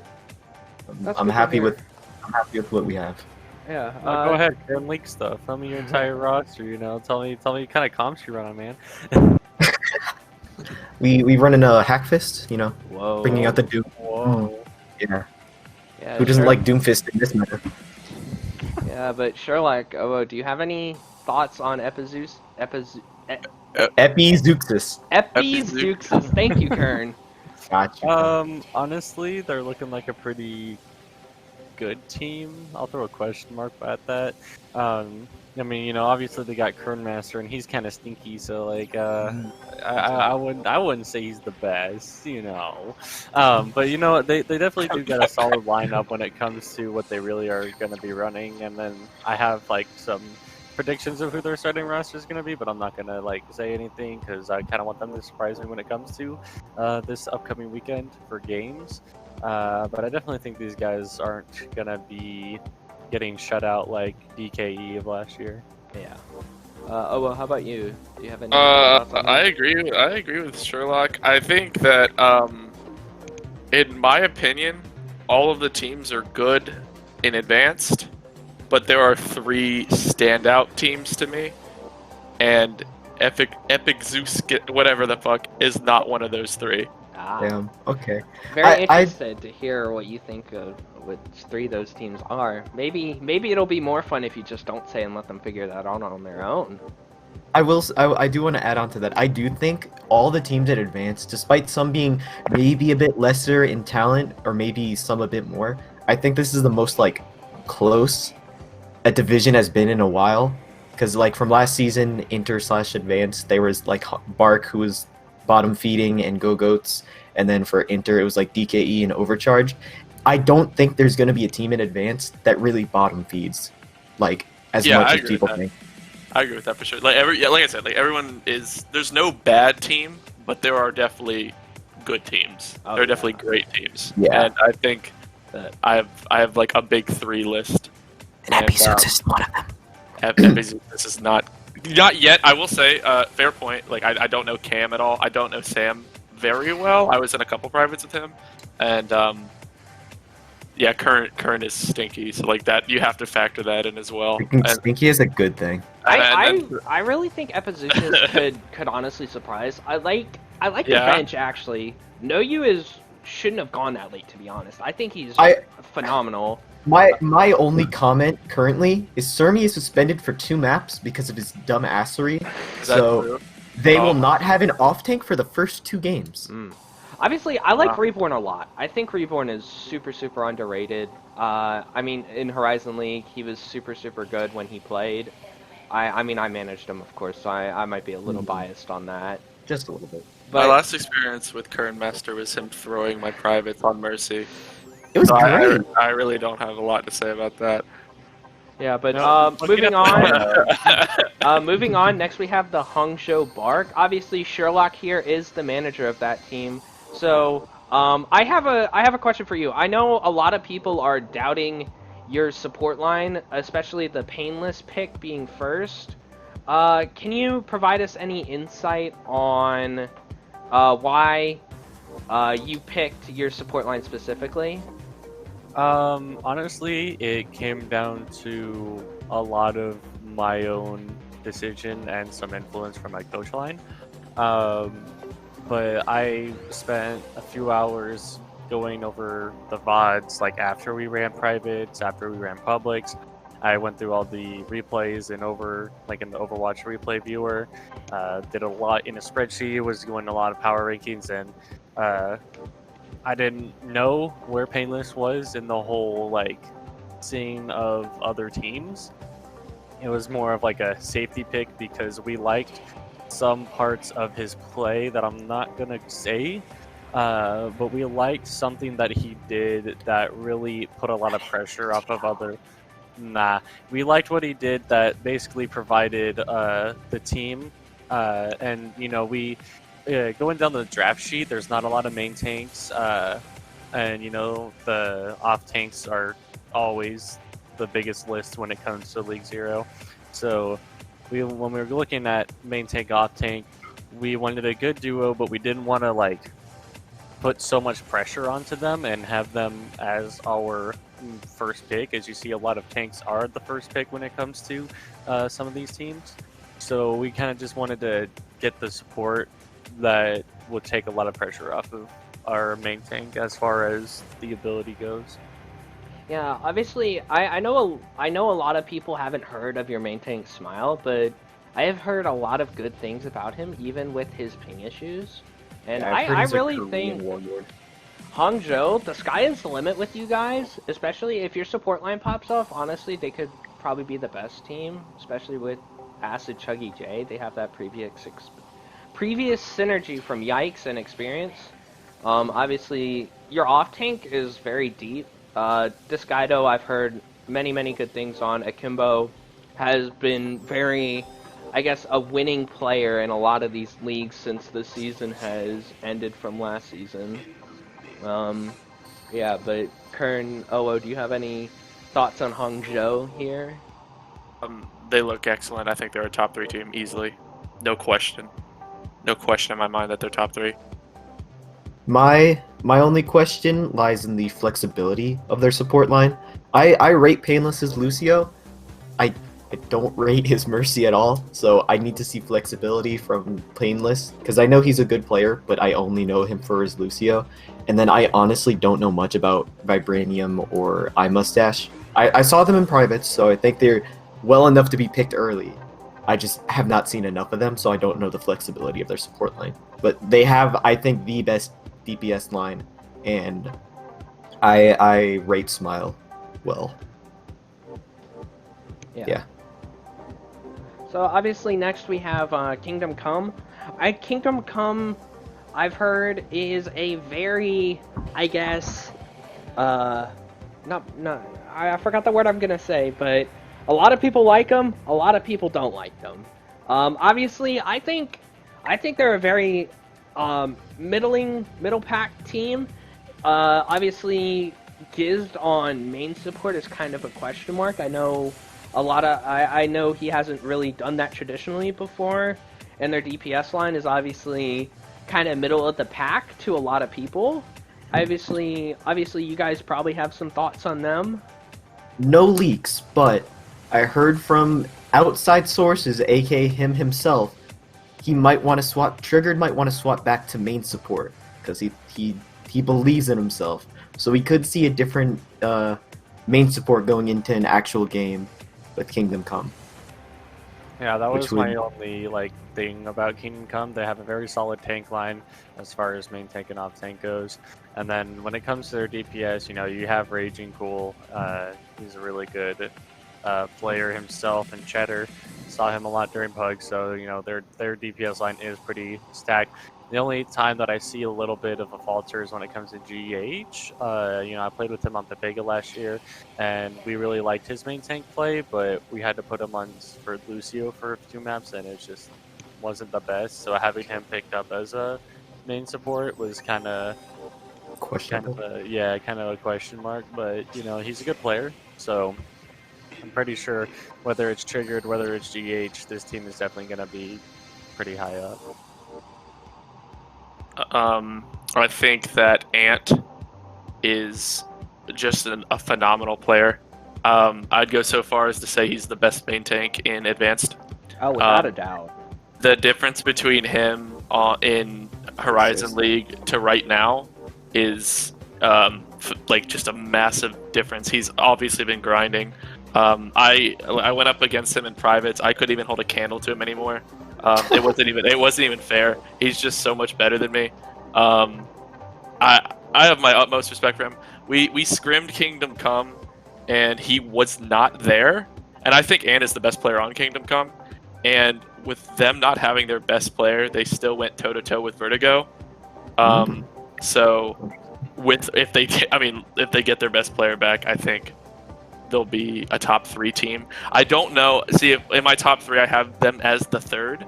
I think Hangzhou and then my other team that I have are better, but I think they're a solid 3rd, and they could absolutely surprise me and be 2nd or 1st. But I do think Kingdom Come is a team to watch. I don't think that they're middle of the pack at all. My only like large issue other than the quote-unquote main support thing is I've heard recently that their synergy has been great, but a lot of those players have egos that could destroy that team. Oh, yeah. And I'm not meaning like egos that like are like overpowering each other, but I feel like they get under other players in the team's skin, and it just slowly became a bacteria that spread throughout the whole team that makes them dislike each other. Because that team is just 2 teams from different leagues put into one. It's like Bench Gang, Tempest, and there's another one. There's another team, like I think it's like, yeah, Poggerdog, yeah. So it's like those 3 teams kind of clash together, and I just don't know if for a elongated season if they can be with each other. They can prove me wrong. I've heard things that their team has been great, like synergy-wise, but I just don't have the faith that they'll actually stick together. Yeah, for obviously, longer than 2 with them having a lot of turnover from Bench Gang, which, after losing the Toker Championship, obviously went through a pretty bad toxicity thing. To be fair, I think that was just Akimbo versus the rest of the team. Yeah, obviously, since Akimbo isn't involved with that team, it might be different. Yeah, maybe it'll be better, But we'll definitely see. Now, the next team is, personally, the team I think is the best. Overcharged. Obviously, Overcharged had, in my opinion, the best draft out of every team. They are top 3 on every role except for hit scan. Obviously, their hit scan Commander Huey, Commander Huey, I think. Commander Huey. Obviously, he's an unknown. I have heard good things and I have heard bad things about him. If he's good, Overcharged, easily the best team in my opinion. Obviously, I have personally heard of management making weird choices lineup-wise, but I can't confirm or deny the validity of what I've heard. So, I will see how good they are. Do you guys have any thoughts on Overcharged? When it comes to Overcharge, I'm looking, Romy was actually one of our top picks for main tank. But we ended up running it down with Smile because we just thought when it comes to privates, we just pick Smile over him. But Romy is a good main tank. And they also picked up Luxie, without trying to leak or anything. I know Luxie's a little bit busy, so I know when it comes to scheduling, I think that League Zero isn't his full focus when it comes to the games and probably scrims. So I'm pretty sure we'll probably see Romy over Lexi's, and then Zakatar for off tank. He's just a really standout player, so I'm pretty sure he's going to be doing pretty good. But when it comes to DPS, I'm not so sure about them. Main support is kind of a question. I've never seen No Potato, never chose any of my pugs. And then for flex support, they got Sev. I know he's a pretty good player, so we'll go ahead and see. As far as it goes for my eyes, I think they would be probably 4th-ish when it comes to standings. Awesome. Wow. I think that this is the team that's going to go against Hangzhou Park for the #1 slot.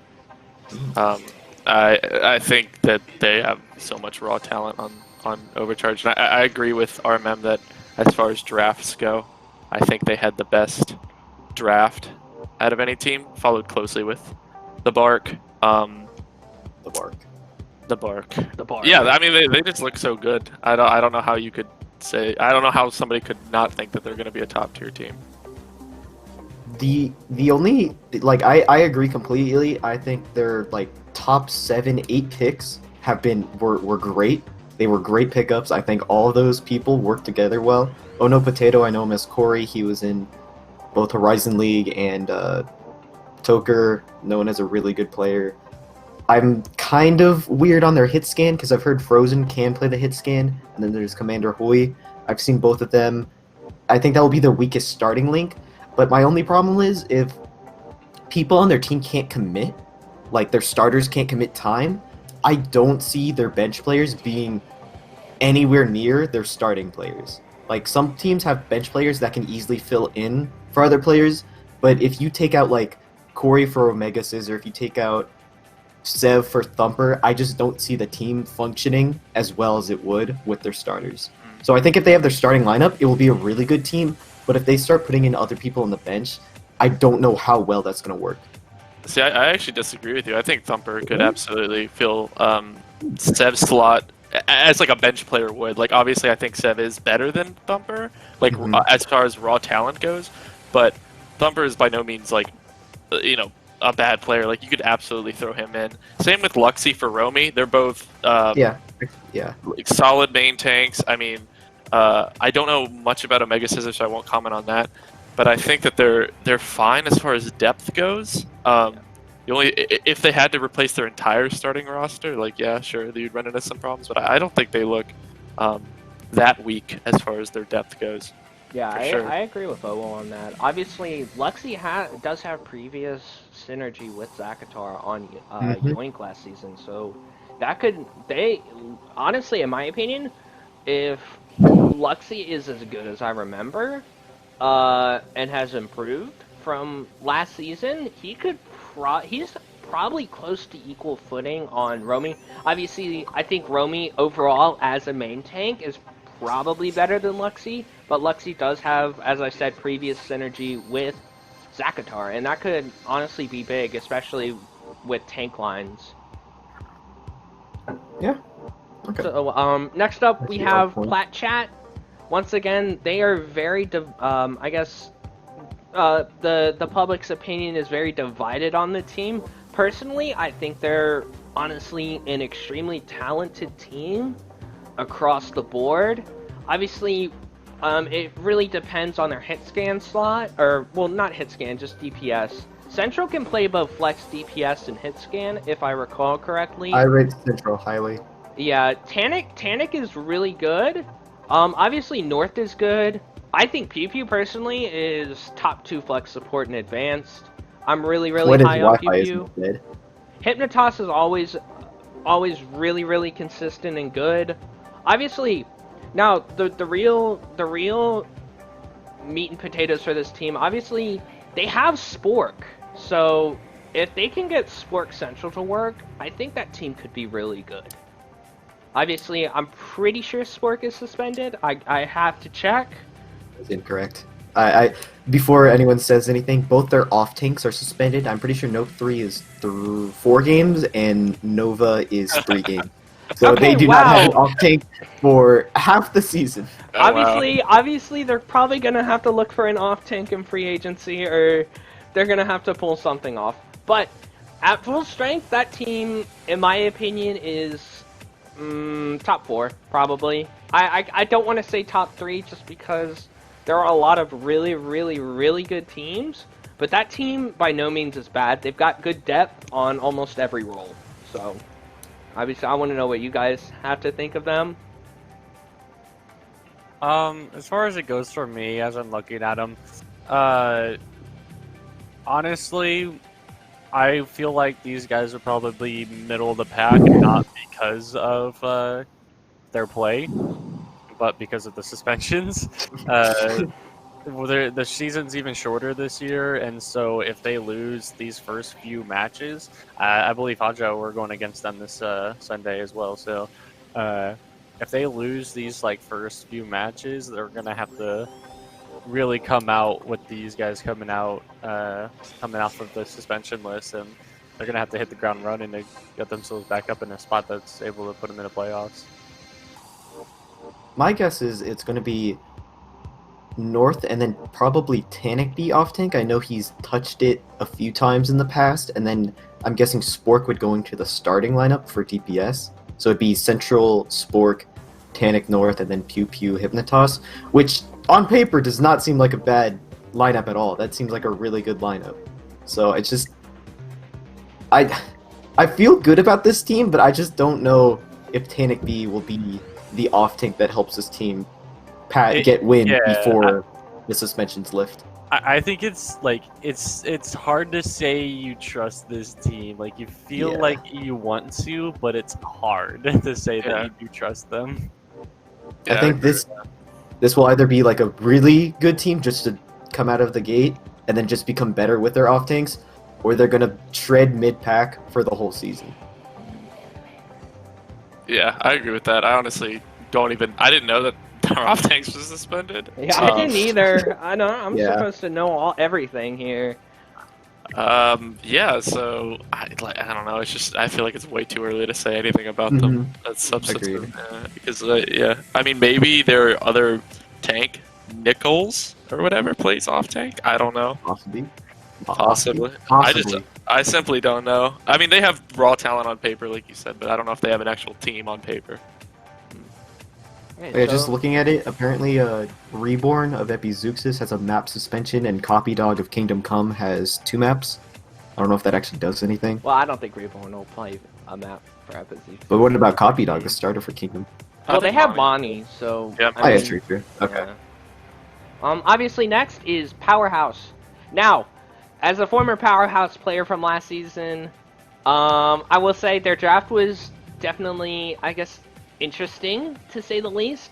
Obviously, with their first pick, they pick Slaney, who says they're not a Mercy main, but I'm pretty sure they are. That's obviously, I saw them playing Bugs. yeah, obviously, a lot of people are very, very low on Powerhouse, just mainly due to their support line. Obviously, they have Slaney, Lechuga, and Lilac. Lilac is good, but I haven't really seen them play since last season when they were on CDC.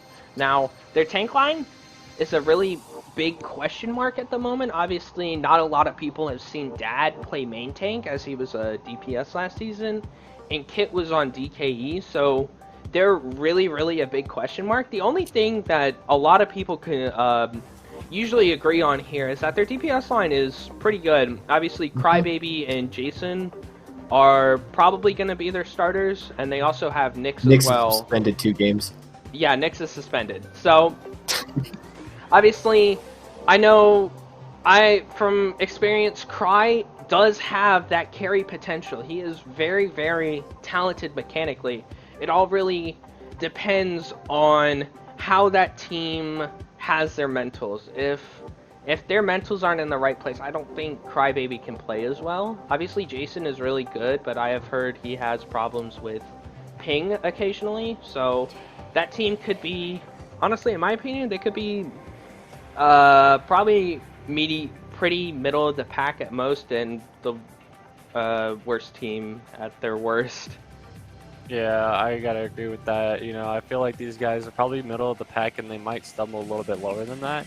I mean, for some of these players that I've seen on this list, they have a little bit to prove, to me at least. Like, they showed that they were pretty decent players during Season 2, but then I watched some of these guys move on to Horizon League, and Lechuga having a 0% win rate during Horizon League. Did she play 2 games? She was the manager. She was the manager, and she jumped in at the end for playoffs, and they didn't win a single game with her. Yeah. So there's just a little bit to prove here from here and there. You know, I saw Slaney during Pugs. All I saw him play was Mercy. So like we'll have to see, because I know this meta, unless you're playing something like a longer range, like an Ashe or a Widow with the Mercy pocket, there's not a lot of use for Mercy in this current situation. So we're gonna have to go ahead and see what they want to pull out here, because looking at this roster, it's not looking too hot, at least for now. They have games to prove me wrong, and I would like to see that happen. Yeah, obviously, I forgot to bring up, in my opinion, their hero pool is very, very small for their starters. I don't know really Dad's main range on main tank. Kit, I'm assuming, probably plays most off tanks, but Crybaby and Jason, if I recall correctly, are mainly hit scan players. I know Jason can do a little bit of the Jason can flex flex a DPS. little bit, but I do Yeah. agree. Their DPS hero pool's a bit small. Their support line is even a little bit more worrying. I know Lechuga mainly plays Moira. I haven't seen her Ana in a while. And obviously, as Sherlock said and I said earlier, Slaney is a Mercy player. I didn't see any Lucio from her in Pugs, but you know, if she can play Lucio, well, they might be fine, obviously. Obviously, Owo and Kern, you probably have something to say about them. Yeah, Owo, you you being go a first. former Powerhouse player as well. Yeah, I specifically requested not to be drafted to Powerhouse this season because I knew that Dad wanted to try main tank out in a team setting. Good for him. However, looking at this, I don't think Powerhouse is going to be a powerhouse this season. I'd be very surprised if they weren't bottom 2 team out of these. Other teams here, they just they have no standout player on any role, with the exception maybe being of Crybaby on hit scan, but I just don't think he definitely has carry potential, but I don't think he has this much potential to carry in a league with teams like the Bark, Kingdom Come, and Overcharged, with just equally as good DPS players, and then also the tank line and the support line around those players that I just don't think Powerhouse has. So I'd be very surprised if they did better than middle of the pack this season. See, and I kind of want to add on to that, just to kind of contradict the people in here. I think they have the widest range of all the teams, because I don't know, I don't know a lot about Kit, and going back to the hero pools, Slaney, Lechuga, Crybaby, Jason, I don't know how flexible they are, but going just off of their DPS and knowing Lechuga, if they're on, I think this team could somehow function really well. And I don't know anything about the team, honestly, and just looking at it, it doesn't look strong.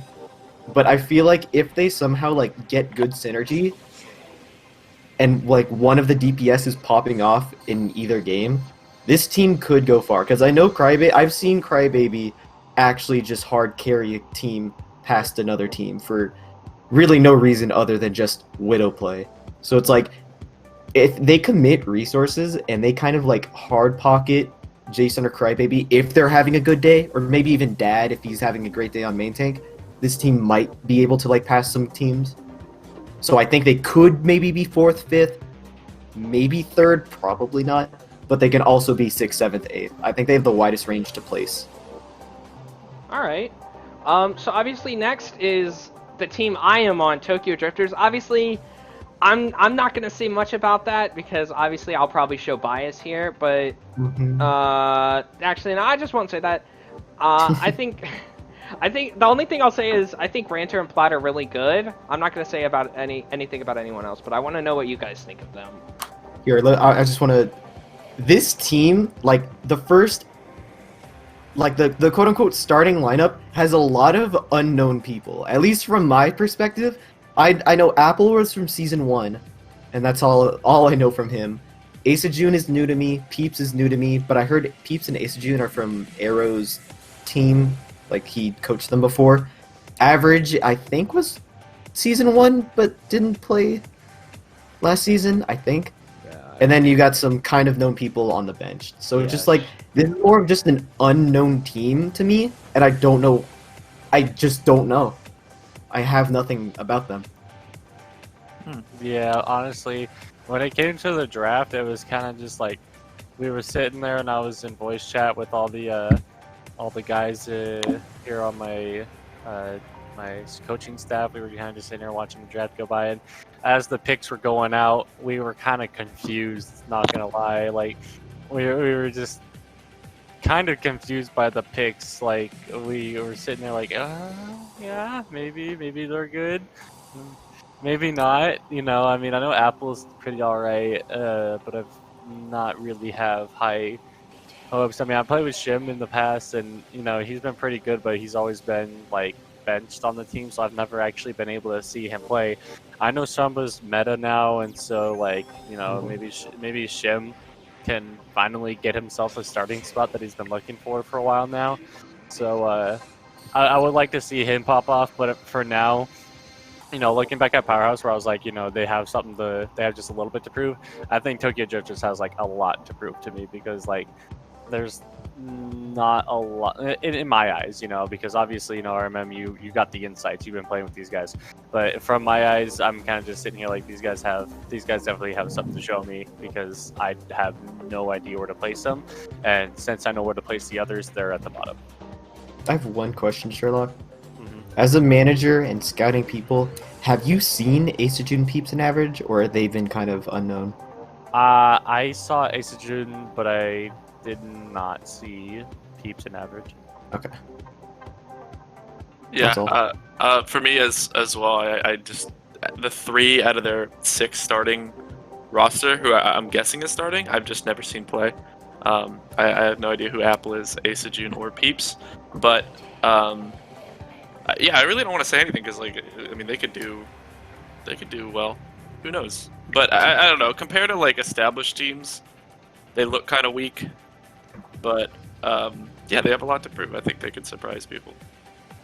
And I think I'm actually going to go back on what I said about Powerhouse being the team that can place the widest, because I think Tokyo could either be really fucking good or really fucking bad. They could be literally anywhere on the spectrum. So, yeah, their support line's good. I rate Platt, I rate Rainter, but other than that, I don't know them. Yeah, I will say one thing. Obviously, I haven't seen a lot of the play or scrims of. I've only seen 3 teams, including Tokyo. I won't say who the other 2 is, because it's.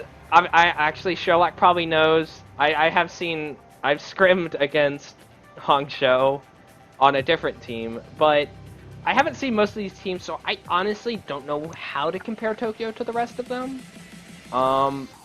But yeah, honestly, in my opinion, as trying to sound as unbiased as possible here, I agree with Kern. I think Tokyo can definitely have a wide range in where they play and finish in the season.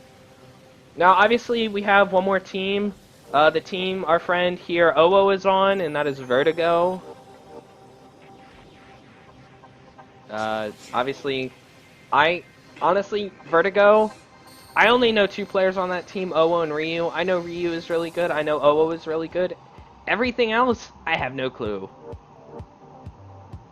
Yeah, I kind of have the same thing going on here. I know Laser. I've heard his name a lot. I've only seen him once in Pugs. So I heard he's apparently a standout, really good hit scan.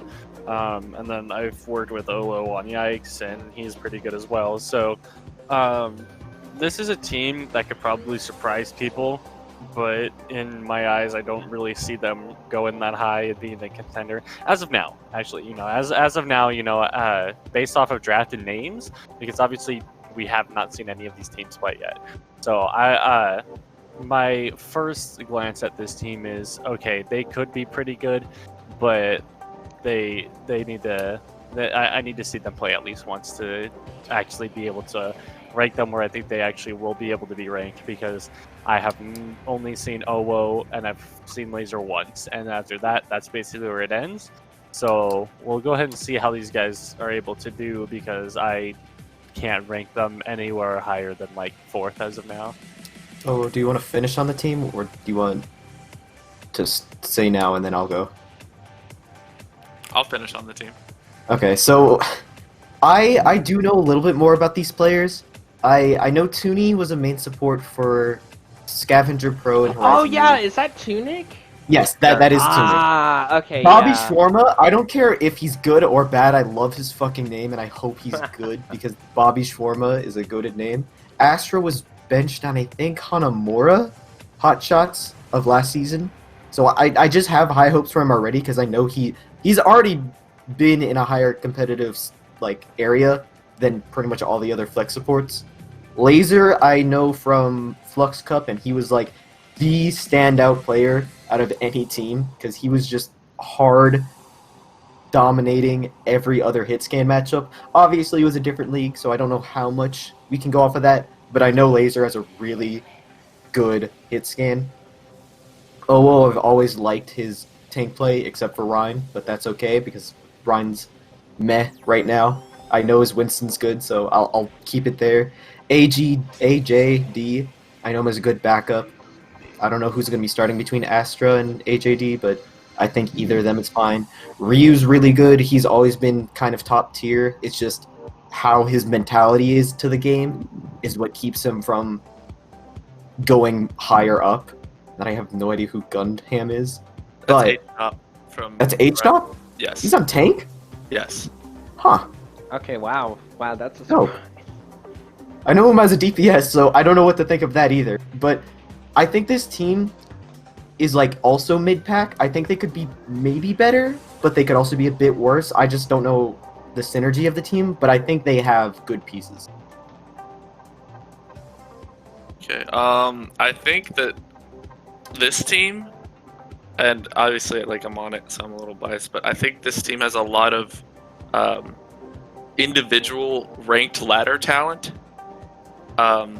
We've only had a single scrim that I'm basing this off of, and the only person I know is Ryu, because he was on Icarus in Horizon.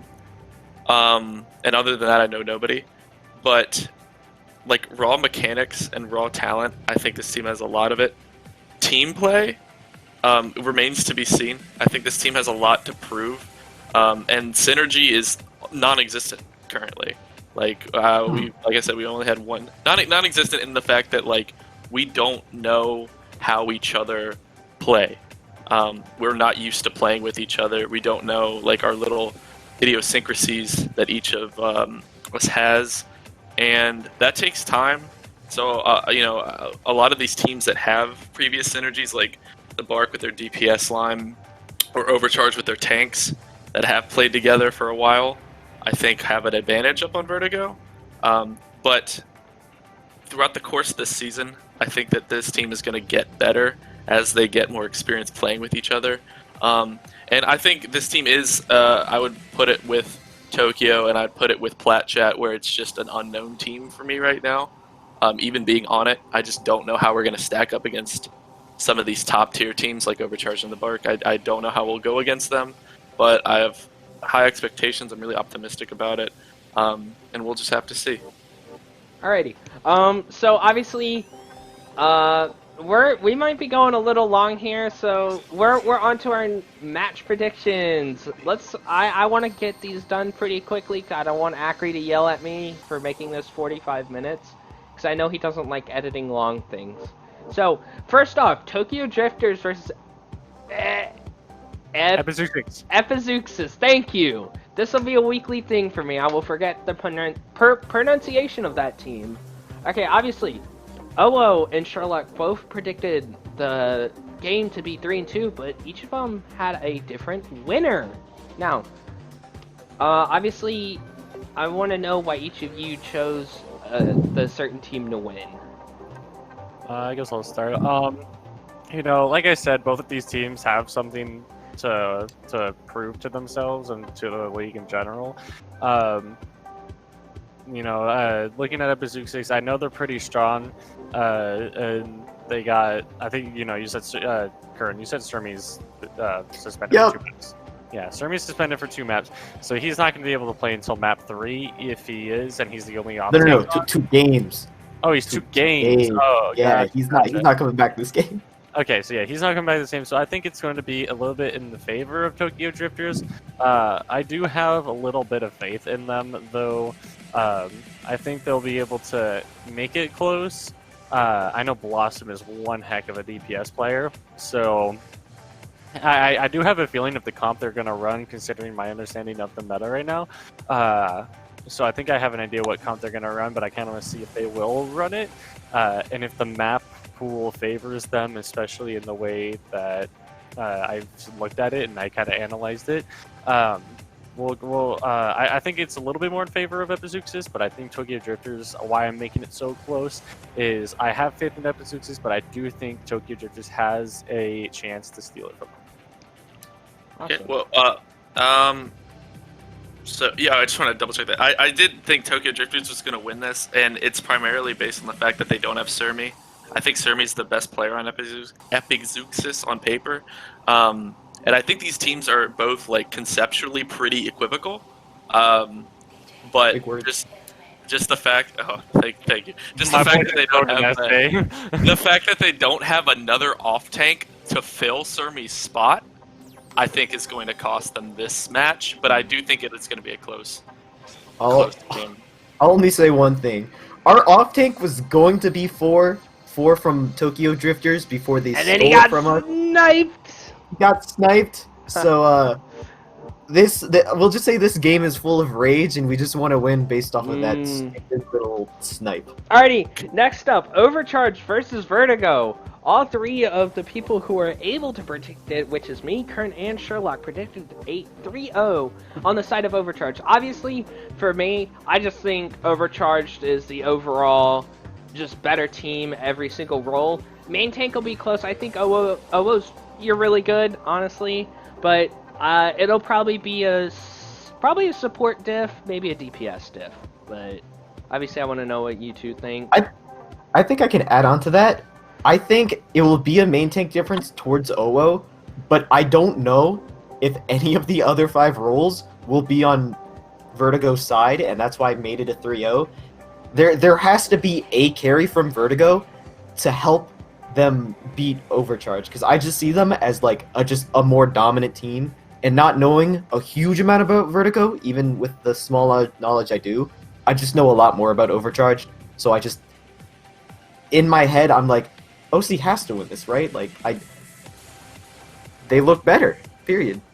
Yeah, when it comes to my pick, it's more on the lines of like raw talent that I'm seeing in these players on Overcharge compared to Vertigo. I would agree with Kern when it comes to main tank difference. I do have to hand it to OO. OO is a freaking tank, a beast at the tank. And so when it comes down to it, I'm pretty sure he'll be able to do his job correctly, but it's basically up to the rest of Vertigo to do what they need to do. And I have a little bit more faith in Overcharge than Vertigo. Can I comment or no? No. No, Okay. we're running out of time here, Olo. Sorry, nothing personal, but I don't want to make this too long for Acri. So obviously, next game, all 3 of us, or all 4 of us, my bad.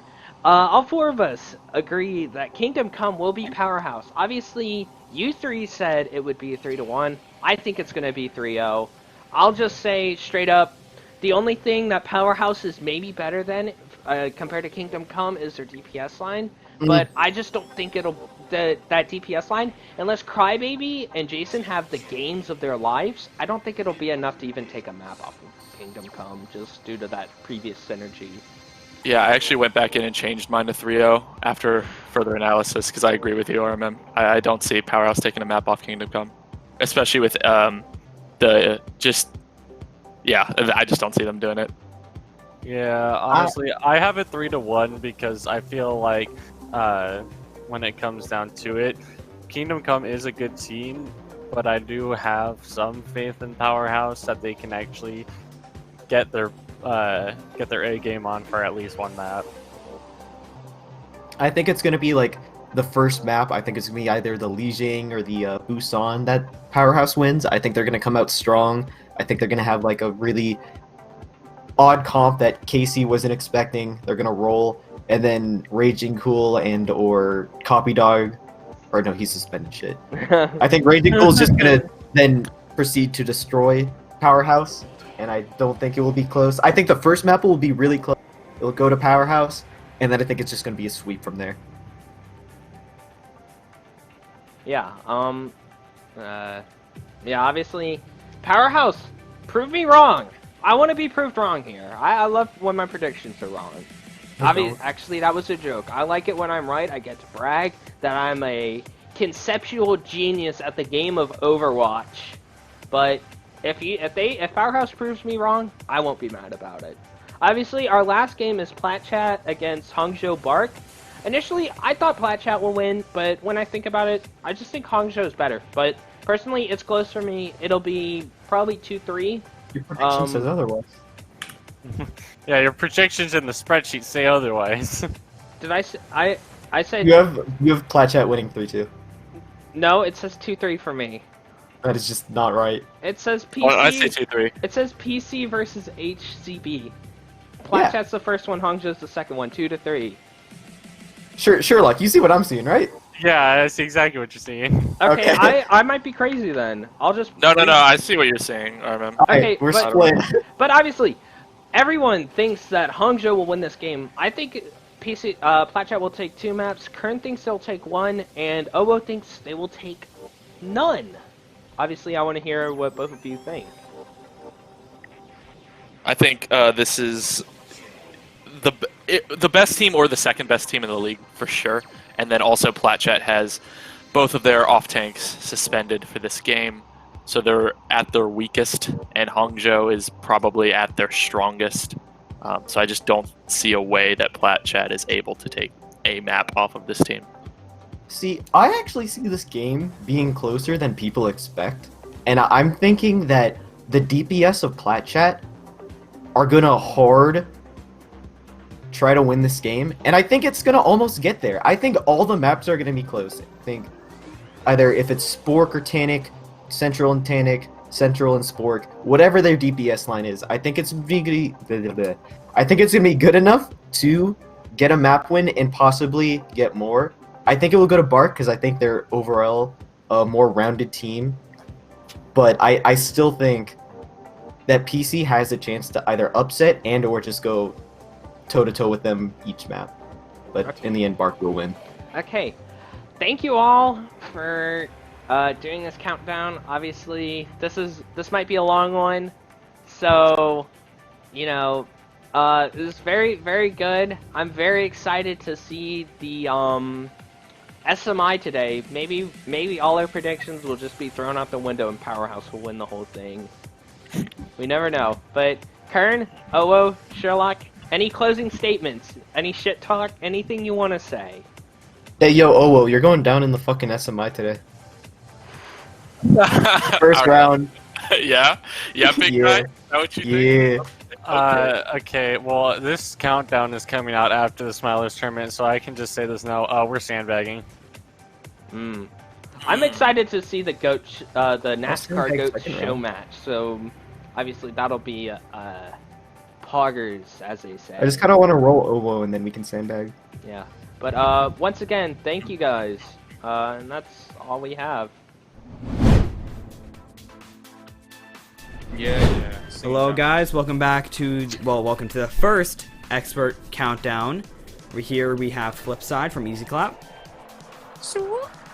Flawless from Newt Newt. What's up? And Joshua from San Francisco Glock. Hello. Alright, let's first get into the recap of the draft.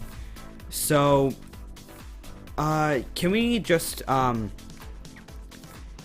you guys just discuss, like, what your thought process was through the draft, if you were picked up, or how you were, like, talking about the draft and who you were picking up?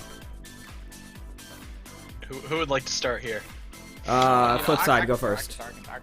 Yeah. Alright, so basically what I was thinking, scheming, some would say, with Rectophobia, shout out to him, RIP, he couldn't make it to this, and so I have to.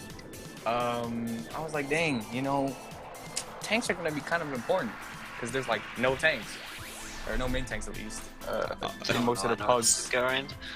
Right? And so I was like, oh shit, big legs? Come here, big boy. And so I did.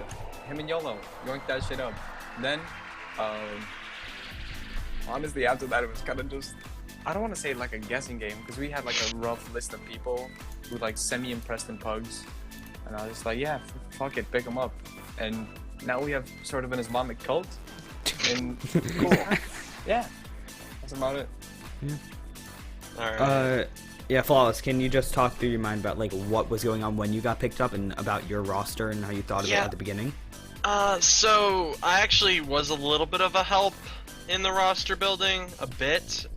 So what ended up happening was kind of a last-second thing because Geode was like last second picked up as a captain.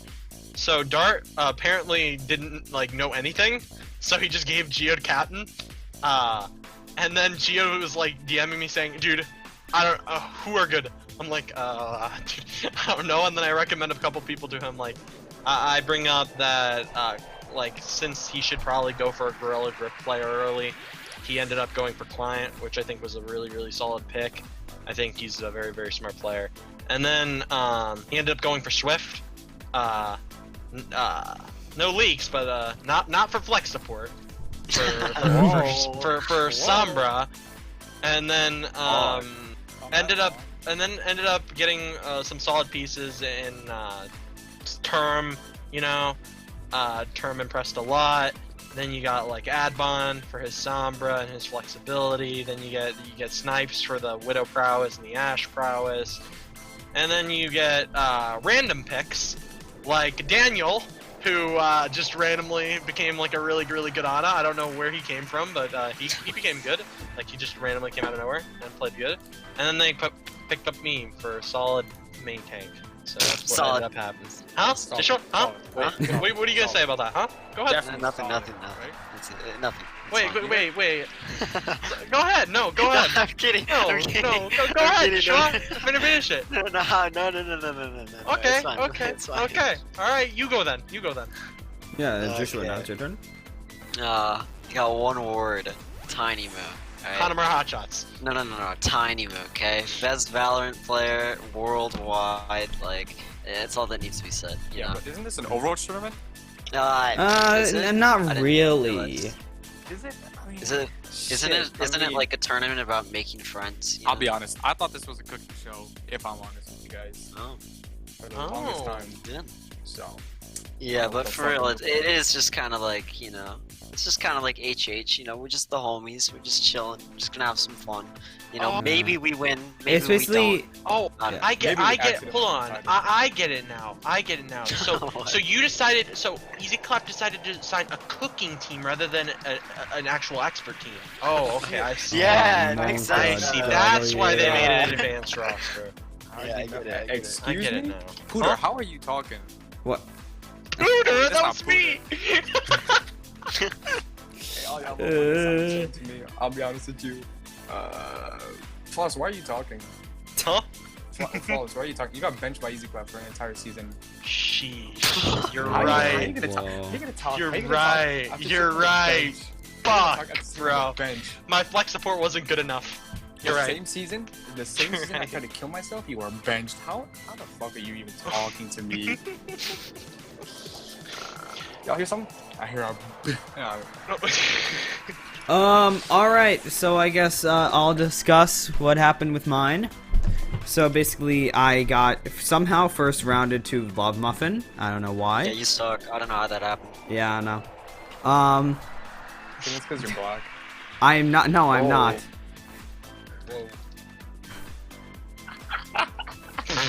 Whoa. Flip side, I just want to take attention to my profile picture. I'm on my phone. I don't care. Okay, alright. So basically, I was looking at the roster and their pickups, and I didn't know what to think because it was all no names. I did not have that much confidence in us. I'm gonna be dead honest, right at the beginning. But then a lot of stuff happened, and now I feel pretty confident. Oh, what is this propaganda? We get it. Okay.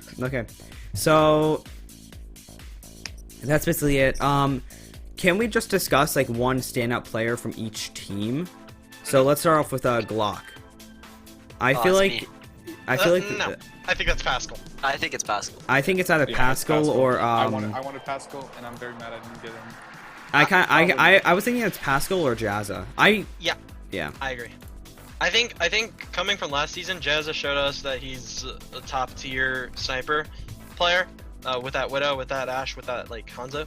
But I don't know how it's gonna be into this meta. That's the only thing I question. I heard that Jazza plays Sombra on his like OD team. Yeah, but he's not. but he's not not known for that role. So I don't know how he's gonna be. That's why I'd say like Pascal's more of the outstanding because man, that guy grinded. Yeah. He's like playing really well. So props to him. I don't like My giving, only. There we go. I don't like giving people like expectations sometimes, because sometimes when you don't like meet those expectations, people look down upon you. So I don't really want to have that to happen with some of my players, but I will hype up Pascal a bit. Yeah, because he's gonna have that consistent performance. Yeah, I mean, even though he might. Yeah, I mean, even though he might play like Mora at times, so it's kind of unlucky. It's just kind of like I really want people to understand like there's just no competition between him and anyone else in the league in terms of flex support. Like that guy is genuinely a trials player. Yeah, honestly. yeah. I'd say there is a slight contest, but I think Pascal's better than the person I'm thinking. But if it's Swift, then I still don't think there's competition. So I think there's a little bit of competition, but I think Pascal's better. Yeah. I also want to I feel like the weakest point of the Glock that people can't take advantage of. It's definitely not you, Joshua. It's Jepic. I feel like it's either Jepic or Northern. I'm leaning kind of more towards Northern than Jepic, but then again, I haven't really played against Northern ever. From experience, with the Crusader Esports, alright, so Okay, I worked with this man named Flock, Northern, can you tell us how right? Crusaders went? How did that It went well. Basically, I think Northern's decent, but he took a long break from off-tank, so I don't know how he's gonna be. I also got insider rumor that Bakanje might be playing too, so... Inside rumor? Dude, this guy's getting what is this? I got leaks, I got a little bit of black market leaks that we might be seeing the Bakanje come out, but we'll see. He's actually holding on to the PVZ pipes, dude. He's just getting all the leaks. He's listening in the bathroom. True. But yeah, overall, I think those are the two weird parts about the Glock. Yeah, I feel like if you do want to take down the Glock, which I believe that Glock is probably the top team in the league right now, you have to go through one of those two people. Yeah. I think you just need a scrim, to be honest. I was kind of surprised going into after the draft. I feel like going into it, there's a lot of expectations. People are like, oh, it's just a bunch of master players. It's gonna suck. And especially with Gorilla Grip players coming back, I feel like it kind of helped a little bit. I feel like that. So yeah, I think it'll be closer. I think. Yeah, go ahead. The sudden change of staff, to add Gorilla Grip, kind of low key, fucked my mental because I had this plan. I was like, oh, for no Gorilla Grip, this team's gonna be goated, and then all of a sudden it's kind of hey yo, by the way though, all of the OD players can join. Yeah, SMG's just. I think Rip Glock Bazo. early on is going to be rolling, but I think that over time, kind of like Easy Clap last season, I feel like it'll be a lot more contested. That's the comparison I'll give. Okay, Easy Clap last season doesn't count because we circumvented the draft. Right? I mean, but the thing is that they didn't care about the outcome of League Zero, just like I think. Yeah, that's what I was trying to get at. I don't think they really care. I think even though you may be able to point to a specific point of the roster, I don't think that's to win you need to off tank difference. For some reason, I also feel like Glock would. I feel like Glock around playoff time, if they're still rolling, I feel like they're the type of team to just be like, well, let someone else win. I mean, who knows? Maybe I'll just play Genji, maybe I'll Alright, just but vote for Easy Clap. we should probably move on to another team. Yeah, alright, let's move on to the Chads next. Now, we talked about the Chads a bit before the countdown, but I just want to say one thing. I'm not sure if this is leaking, per se. Leaks. All I want to say is underwhelming. Yeah, a little bit. Which I think that people who have scrimmed them can kind of agree with. I think everyone knows my opinion about the Chads. I feel like free bun. I feel like all I gotta say. I feel like the thing about Chads is they're gonna be built for later. I feel like they're gonna be better a lot later. But the thing about the Chads right now is I feel like the people, I would say the people that understood the meta to its fullest extent on Gorilla Grip, most of them didn't end up on that team. Yeah.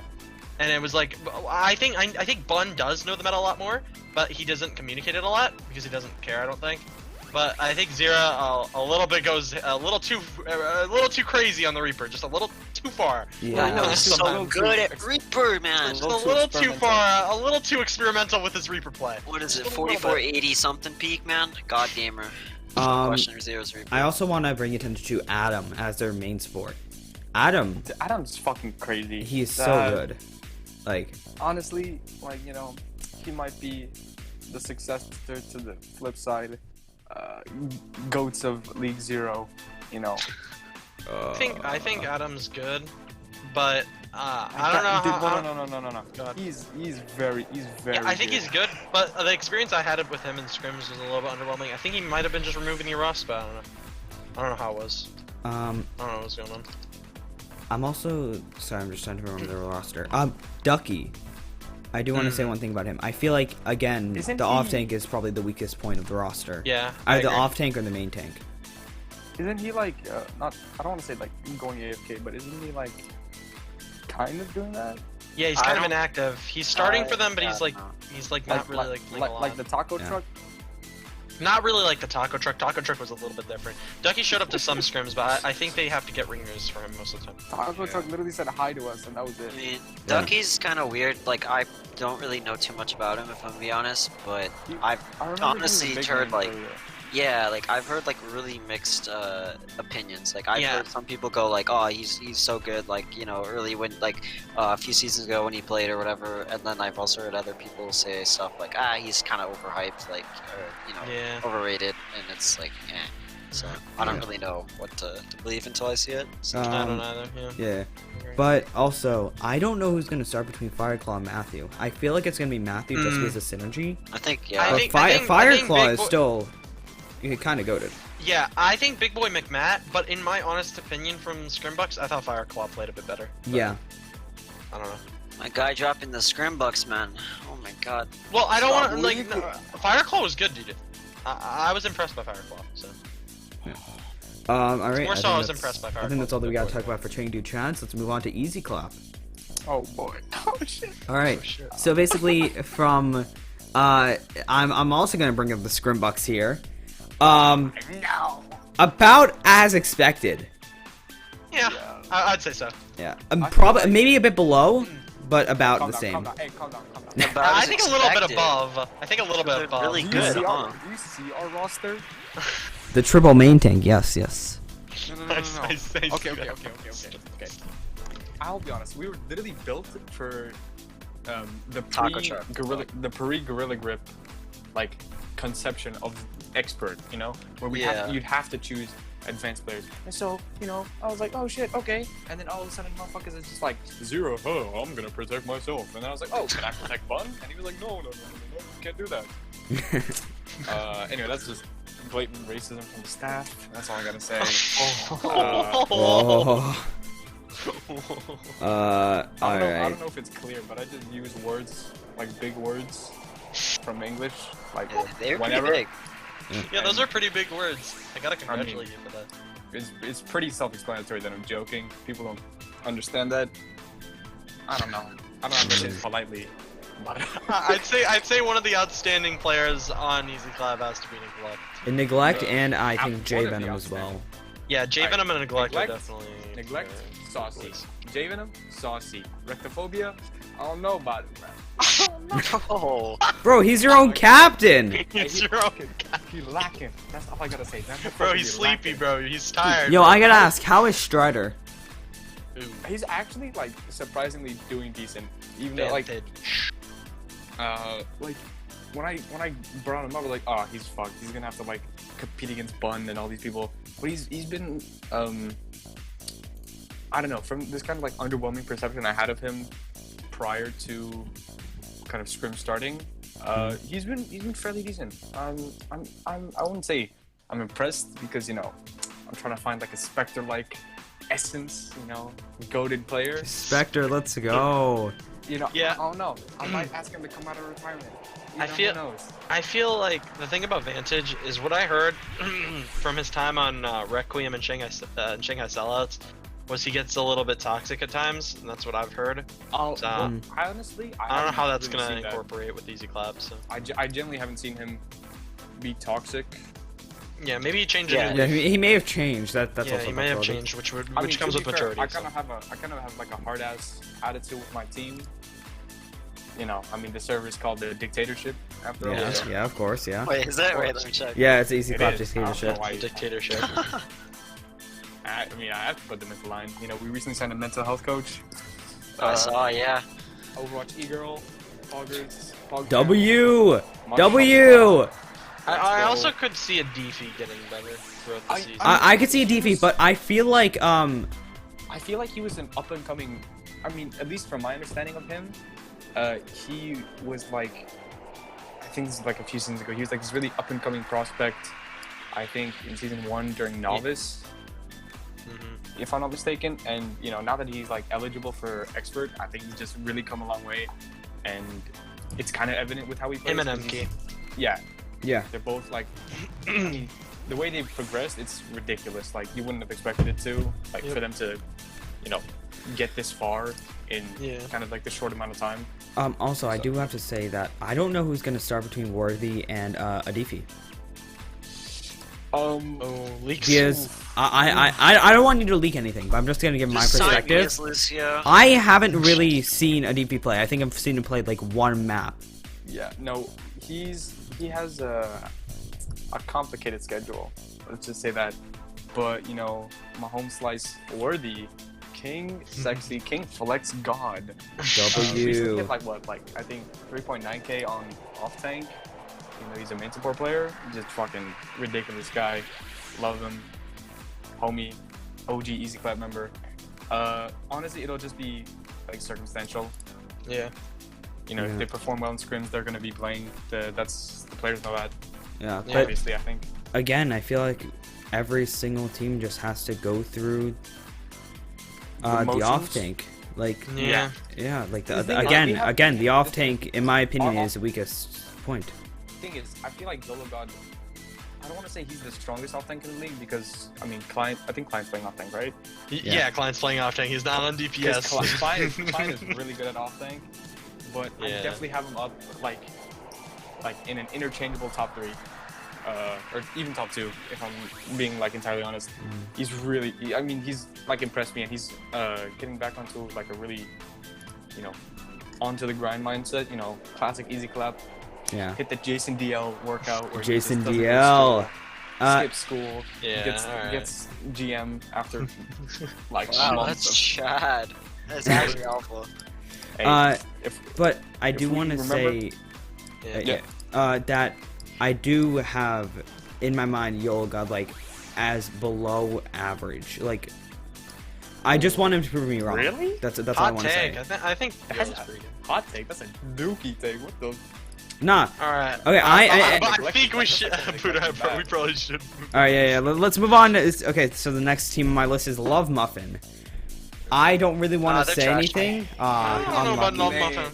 I I don't know. hate your name. I hate your name. Oh. Everything's kind of weird, I want to fucking blow a hole through my head. As soon as I heard it was as soon as I saw it, I was like, oh, Oh. I All right. think. Yeah, go. Yeah. I think this team is just a bunch of like what Ben said. They kind of took the HH approach where they're like half these people are washed up, so let's get like new people and put them Oh, together. so they're and gonna see go how 2 and they 8 go. because they're going the HH approach. Yeah, maybe. No, I'm thinking more 2 and 4 since there's only 6 matches. Ah, No, I think there's wow. 2 and 3. Okay. No, there's 2 eight and matches. 3, maybe. There are 8 matches. 2 and 3. There's 8 matches. Oh wait, there's 8 matches? Yeah. Yeah. Oh well, so yeah, 2 and 6. Ah, reasonable. yeah. But what's it called? I think that they have like the players aren't like bad. They will have to build themselves off of synergy rather than like pop up potential. I feel like. So. Yeah. I do They're have kind to of like the dark horse. Yeah. I do have to say that we have been trying to scrim like a lot. Yeah. And just trying to build up synergy. I'm gonna be honest, we're kind of expecting to not do well in the first game, just because it's against Glock, who we believe is the #1 seed. But against Chengdu, I feel like we're just gonna hard practice for the game, because we think that that's actually winnable for us.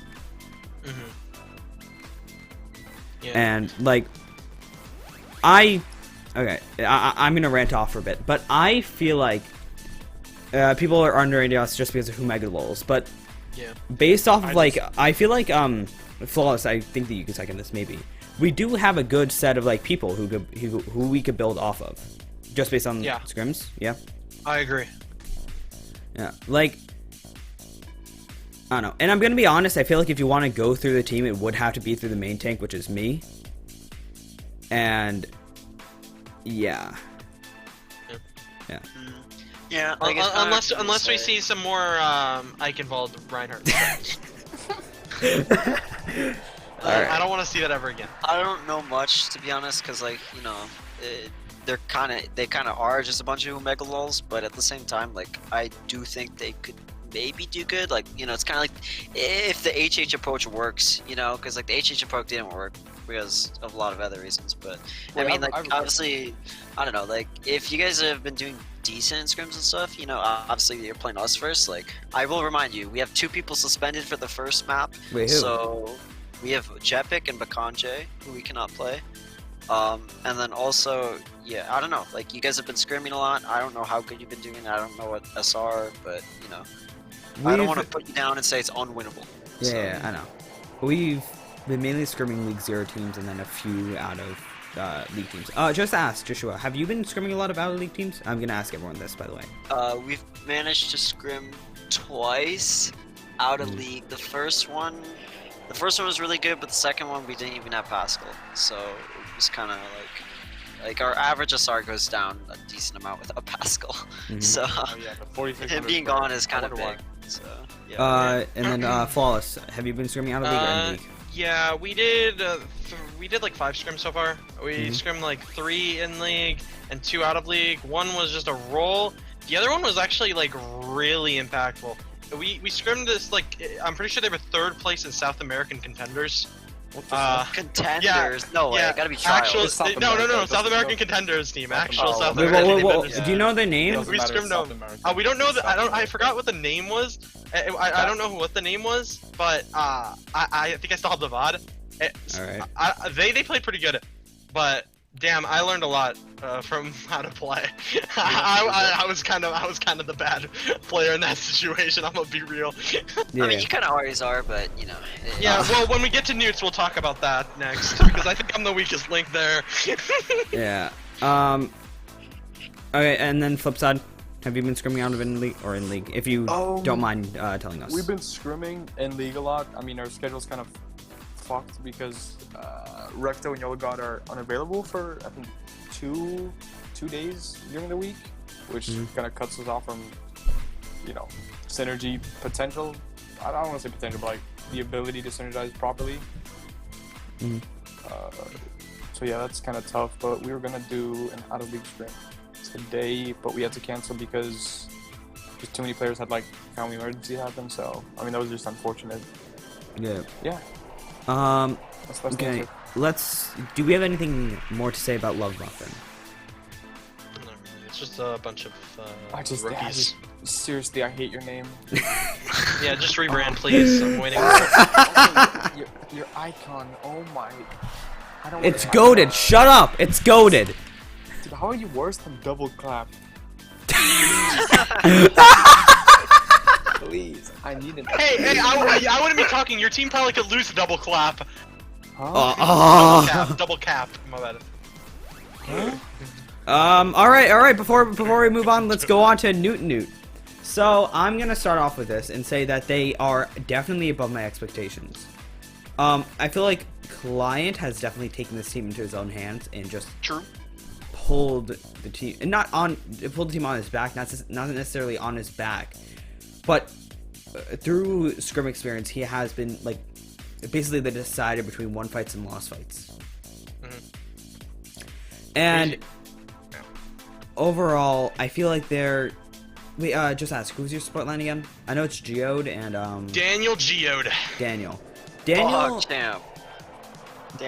is fine. Looking to be Rookie of the Year candidate. Daniel. This And then- is coded. I'm not gonna lie, I feel like if we do move out of like this meta, Geode may struggle a bit because if it doesn't involve Lucio of any kind. I think his weakest heroes is Mercy by maybe? far. No, his Brig got a lot better. Better. Alright. Mercy is his main weakness, but I think with due time he can learn. Plus, if we want, Swift said he would be down to go back to the support role, so Swift Daniel is an opportunity that we could do as the Mercy meta. So I think we're pretty set in any meta with those three. Yeah, and then your DPS line is Term, Snipes, and Swift and Adbon. Swift and Adbon. I honestly don't know who you're gonna play, like throughout the Sombra Reaper. I have an idea. I'm not gonna say anything either. I have an idea, but it's gonna be really, really interesting if I'm correct. Flaw might play Reaper, I think. Yeah, that's what I'm thinking. Yeah. We will be seeing great minds think alike. Nemo will be playing main. Alright, boys, I don't want to leak anything, but you might see the Recto main tank against Newt. Yo, Pog! Let's go. I also do want to go back to Newt just to point out their weakest link, which I believe is me. I actually don't think that's you. Facts. I think that it's the Sombra role. Specifically, okay. That's a hot take. I'm gonna say I don't really want to leak anything, but the player that I'm thinking of, he is pretty good at the Sombra, but doesn't get that much value. And then the other person that you guys put in, I don't want him on Sombra ever again. Wait, can I just say names, False? Or go ahead, I don't care. All right. So Adbon was honestly pretty good in Sombra during scrims. Yeah. He was very, very good. But Snipes on the Sombra. Yeah, I think he took like 4 minutes to build EMP. It's neither of them. Actually, it might be Adbon. We're still deciding. We have 2 people on our deck. It's either Swift or Adbon. Okay. Swift Sombra in particular is why I'm thinking it's a hot take. Because Swift back in the Sombra Goats was the Sombra player, and he grinded it up. That's how he got to GM. I'm pretty sure. Yeah, I can't say anything about Swift Sombra because I've never seen it in action. Yeah, I would say this is really on myself. I think I'm the weakest link.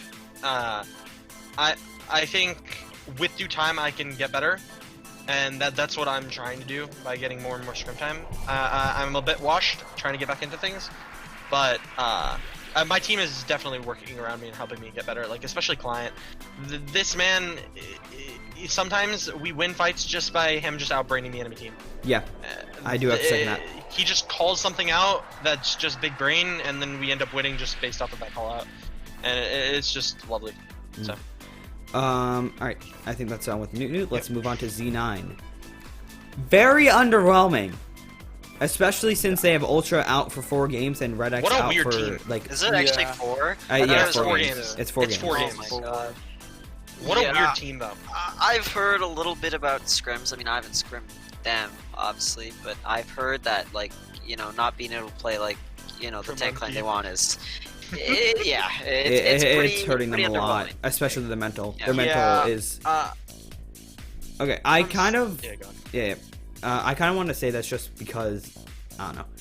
They were, like, really, really tilted when they scrimmed us. Like... We got like we moved them. Let's go. Nah, we got like a few maps, and then like I don't know. They played worse. I believe that they like I don't know. Like I just heard from inside sources that they were very, very tilted during that time, and I feel like that's gonna hurt them heavily if they keep going through that. I think the thing is about this team, from what I heard about the inside leaks and the inside juice, they're building for long term, but a lot of their players are getting really mad at the early team that they're going to be building. Because like the team that they have right now, especially without Ultra and Red X, is kind of underwhelming. No toxicity to Juice and Dash, but for Expert, it's a tough task for them to be able to compete at that level. So they're going to struggle a lot. Yeah, but I do feel like the Xenon's strongest point is their DPS line. Peter can basically carry a game. He is very, very good in the DPS. Facts. And then, their secondary DPS is a question mark. Yeah, the secondary DPS is a question mark. It may be Beast, Yeah, it's gonna be Beast. It's probably gonna be Beast or How long is Jolt. Beast suspended Jolt is for? also gonna be on the roster now. Yeah, Jolt maybe, but the only two characters I've seen him ever play are Genji and Ashe. You could pull out the Ashe, but I mean, he's mainly known for his Genji. So, I don't know how he would do an expert. Like he dominated advanced, but I don't know how he would do an expert. I haven't seen Jolt out of Horizon League. Yeah. Hold on, I'm just gonna change this quickly, and then we are going to move on to predictions. So the first prediction. Oh god, this has been a long recording. The first prediction is against Chengdu Chads and Easy Clap. We all believe that Chengdu Chads is gonna win, but me and Flawless both believe that Easy Clap is gonna take a map.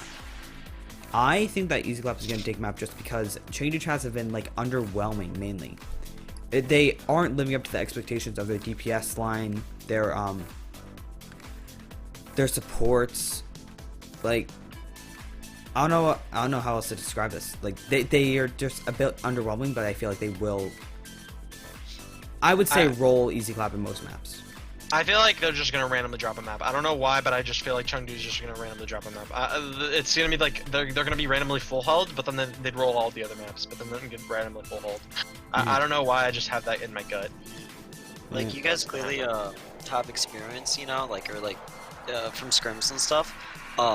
So I don't really know too much about like how good Chads are. Like I know that they're pretty good. They're pretty good, yeah. They're obviously underwhelming because we probably would expect them to be like really number like, one. Just roll it. Yeah. Yeah. But I guess it's kind of like to me like even if they're kind of underwhelming, losing a map to Easy Clap is just bad. Kind of hard. Like Yeah. like even if you're not like the rank 1 team, like losing a map to Easy Clap of all teams, like that's gonna be I more so think that's gonna be a troll by them getting overconfident and like trolling. That because I could see Zira and Bun just getting overconfident and trolling. Yeah. Actually, So I don't that's really why see I that in say Zira, but I see that in Bun. This is just slanderous behavior. That's all I gotta say. sorry, I'm man, sorry, you're- but I do have to say, I do have to say. If you put Recto and Vantage up against Zira and Bun, good luck, man. That's all. I do have to say that I feel like. all Zero do is feed. All that man do, alright, he walked into the McDonald's and he just eats. Alright, he just and then you know what happens to him? He gets taken by aliens, and you know what they do to him? They eat him. Oh. Same thing with McMahon. What he do? He gonna lock Arissa in the scrim. Please don't tell me y'all are saying McMat is gonna beat Easy. No, okay. I feel like that the tank line can take a map or two. Just based on Easy Clap's tank line, specifically Neglect. I feel like he can do also has a leadership. lot. Yeah, he does have a leadership aspect. But I don't know. I feel like if anything, they're only gonna drop a map because they got a little bit too overconfident. Yeah. I think Chengdu overall is a good team. I think they'll be even better as the season progresses. I don't think that they're all the way at that number 1 high horse that everyone put at the start of the season, but I do think that eventually they could. But if they continue to Yeah, I feel like they just have to. There you go. I feel like they just have to rebuild the synergy that they had in season 1.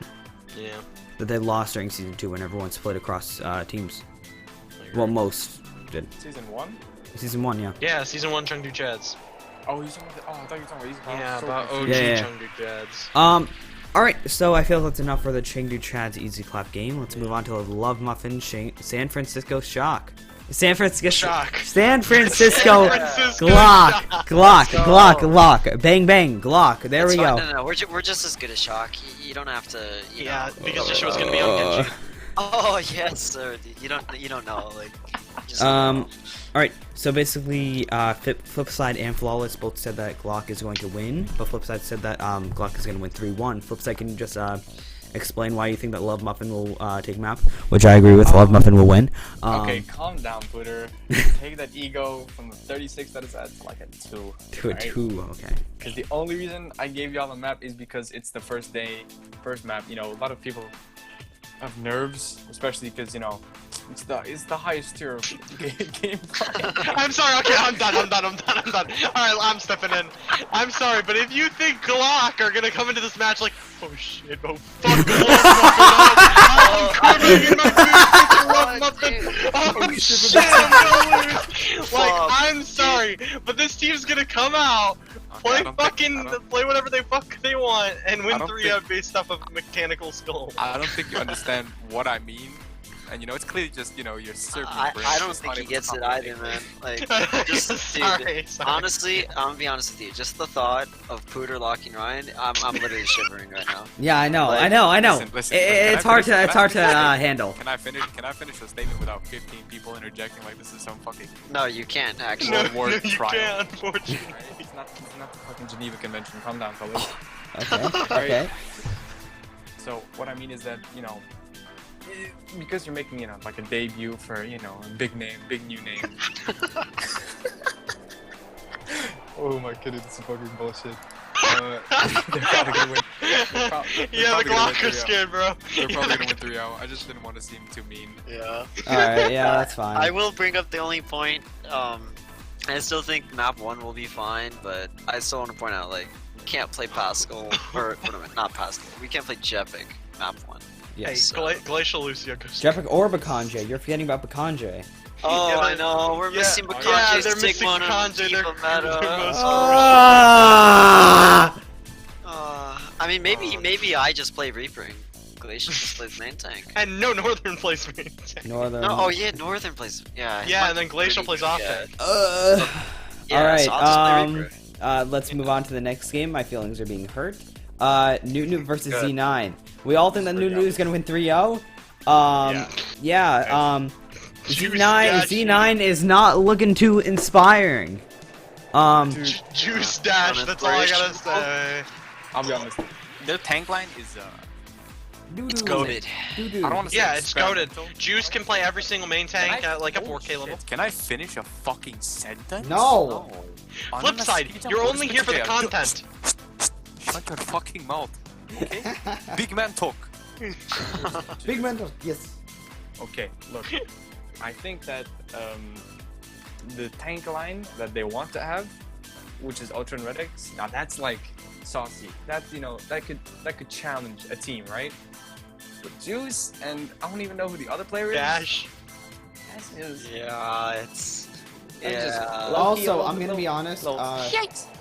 The Juice Redx combination also was not that inspirational. So they're gonna have they're gonna need tough Ultra. few games. While Ultra was They also because I with the inside leaks that I got from that team, they're looking to pick up some players, right? But that'll have to happen like halfway through the season, so they're gonna have to struggle in their DPS compartment. So with their secondary, not Peter. Peter's good, believe me, but their secondary DPS, Beast, Jolt. I don't know, man. I don't know how they're gonna do. I don't know. They honestly might just have the best chance if they just like nano boost MK on Lucio. And True. Just wait for him to get kills. Let him red it and kill them all. Like you might actually tilt flaw and break his mental. Maybe. And then I you have can been go known out. for breaking mentals. Yo, hold up. I gotta throw it. Yeah, he's just been known, Yeah. Maybe he's kind of been known. Just a little. Just a little bit. You guys keep talking. I'm just gonna throw away some ramen. It smells so bad. Alright. Hey, But that's crazy. No one asked. But the thing is, yeah, I got an Wallace accounting mental. class. Do you see that? Wallace mental, renewed mental. That's all I gotta say. Yeah, it's kind of sad that they just they're just gonna flop over by Newton to get they're actually just gonna fall over, dude. You know, it'd be hilarious if Z9 actually come out and like just fucking stomp Newts into the ground. I kind of hope that happens. Fucking Juice puts his dick on the table, just fucking. This man just fucking. Juice just starts to fucking finger blast your entire team. And you're just like, hey, stop. Juice just out mentals us. We all get boomed, and Juice is over here drunk. Shut the fuck up! Breaks his keyboard again. Yeah, but I don't know. I think Z9. I think this is, if anything, this is the best time to take C9 if you want a win. So. Yeah. Like a secured win. That's true. So For like the first few weeks, yeah. yeah, Like, because I they're think- gonna struggle a little bit until I Ultra's think available. I think shock. I'm saying shock too. You know. Alright, you guys are still discussing that stuff? Yeah, we're just talking about you're so good at the game. You know? Yeah, I know. Yeah. I see. Everyone has to talk Why are about you that. lying Yeah. to him? Why are you lying to him? We're talking We were about the how secret you DM that Eox sent me. Oh, I think. Oh. Yeah, Oh. Are we talking about the Twitter transfer league? Oh, Hey, do you like my name? Oh shit! I thought my mic. No. Sim for Pooter, let's go. Yeah. All right, By so the way, hey, shut up. Yeah. Pooter's getting sent back down to Novice where he belongs. Oh yeah. All right, so we are going to move on to the closing segment. Yes, sir. Do you guys have any closing statements about like your team, any players? You guys want to shout out something? I don't care. Let's Also, I love you, Rectophobia. I lied. I don't want to bench you. I mean, yeah. Let's just get Bun and Klein onto the team. That'd be fucking hilarious. I mean, bro, that would be so much fun. I could circumvent nothing. I guess just watch out for Pascal, who's going to #rape the competition. So Yeah, that's all I gotta say. And my closing statement is I have a couple things here real quick. I have a notepad No here. one cares. Hold on, I need to read them out. Love Muffin Toasty Can we just Toast skip this? is the best off tank in League Zero. Yeah. Jisua Hanzo.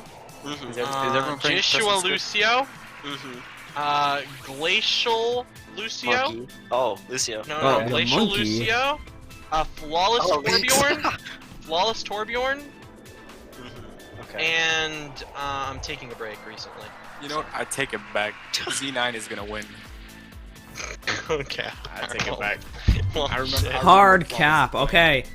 Well, my Boss closing fight. statement is good luck to all the teams in the first week. Honestly, No. these don't games good luck. are. No, good luck. Screw them. Bad luck to Jazz. All right, these games are kind of winnable for each team, other than one of them, which is the Shut the Noob fuck game. We all know that most of these matches are going to go south. Most of them. No.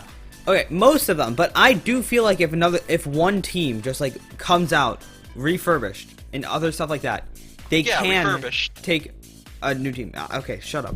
All right, I'm gonna end the recording. See you guys next week.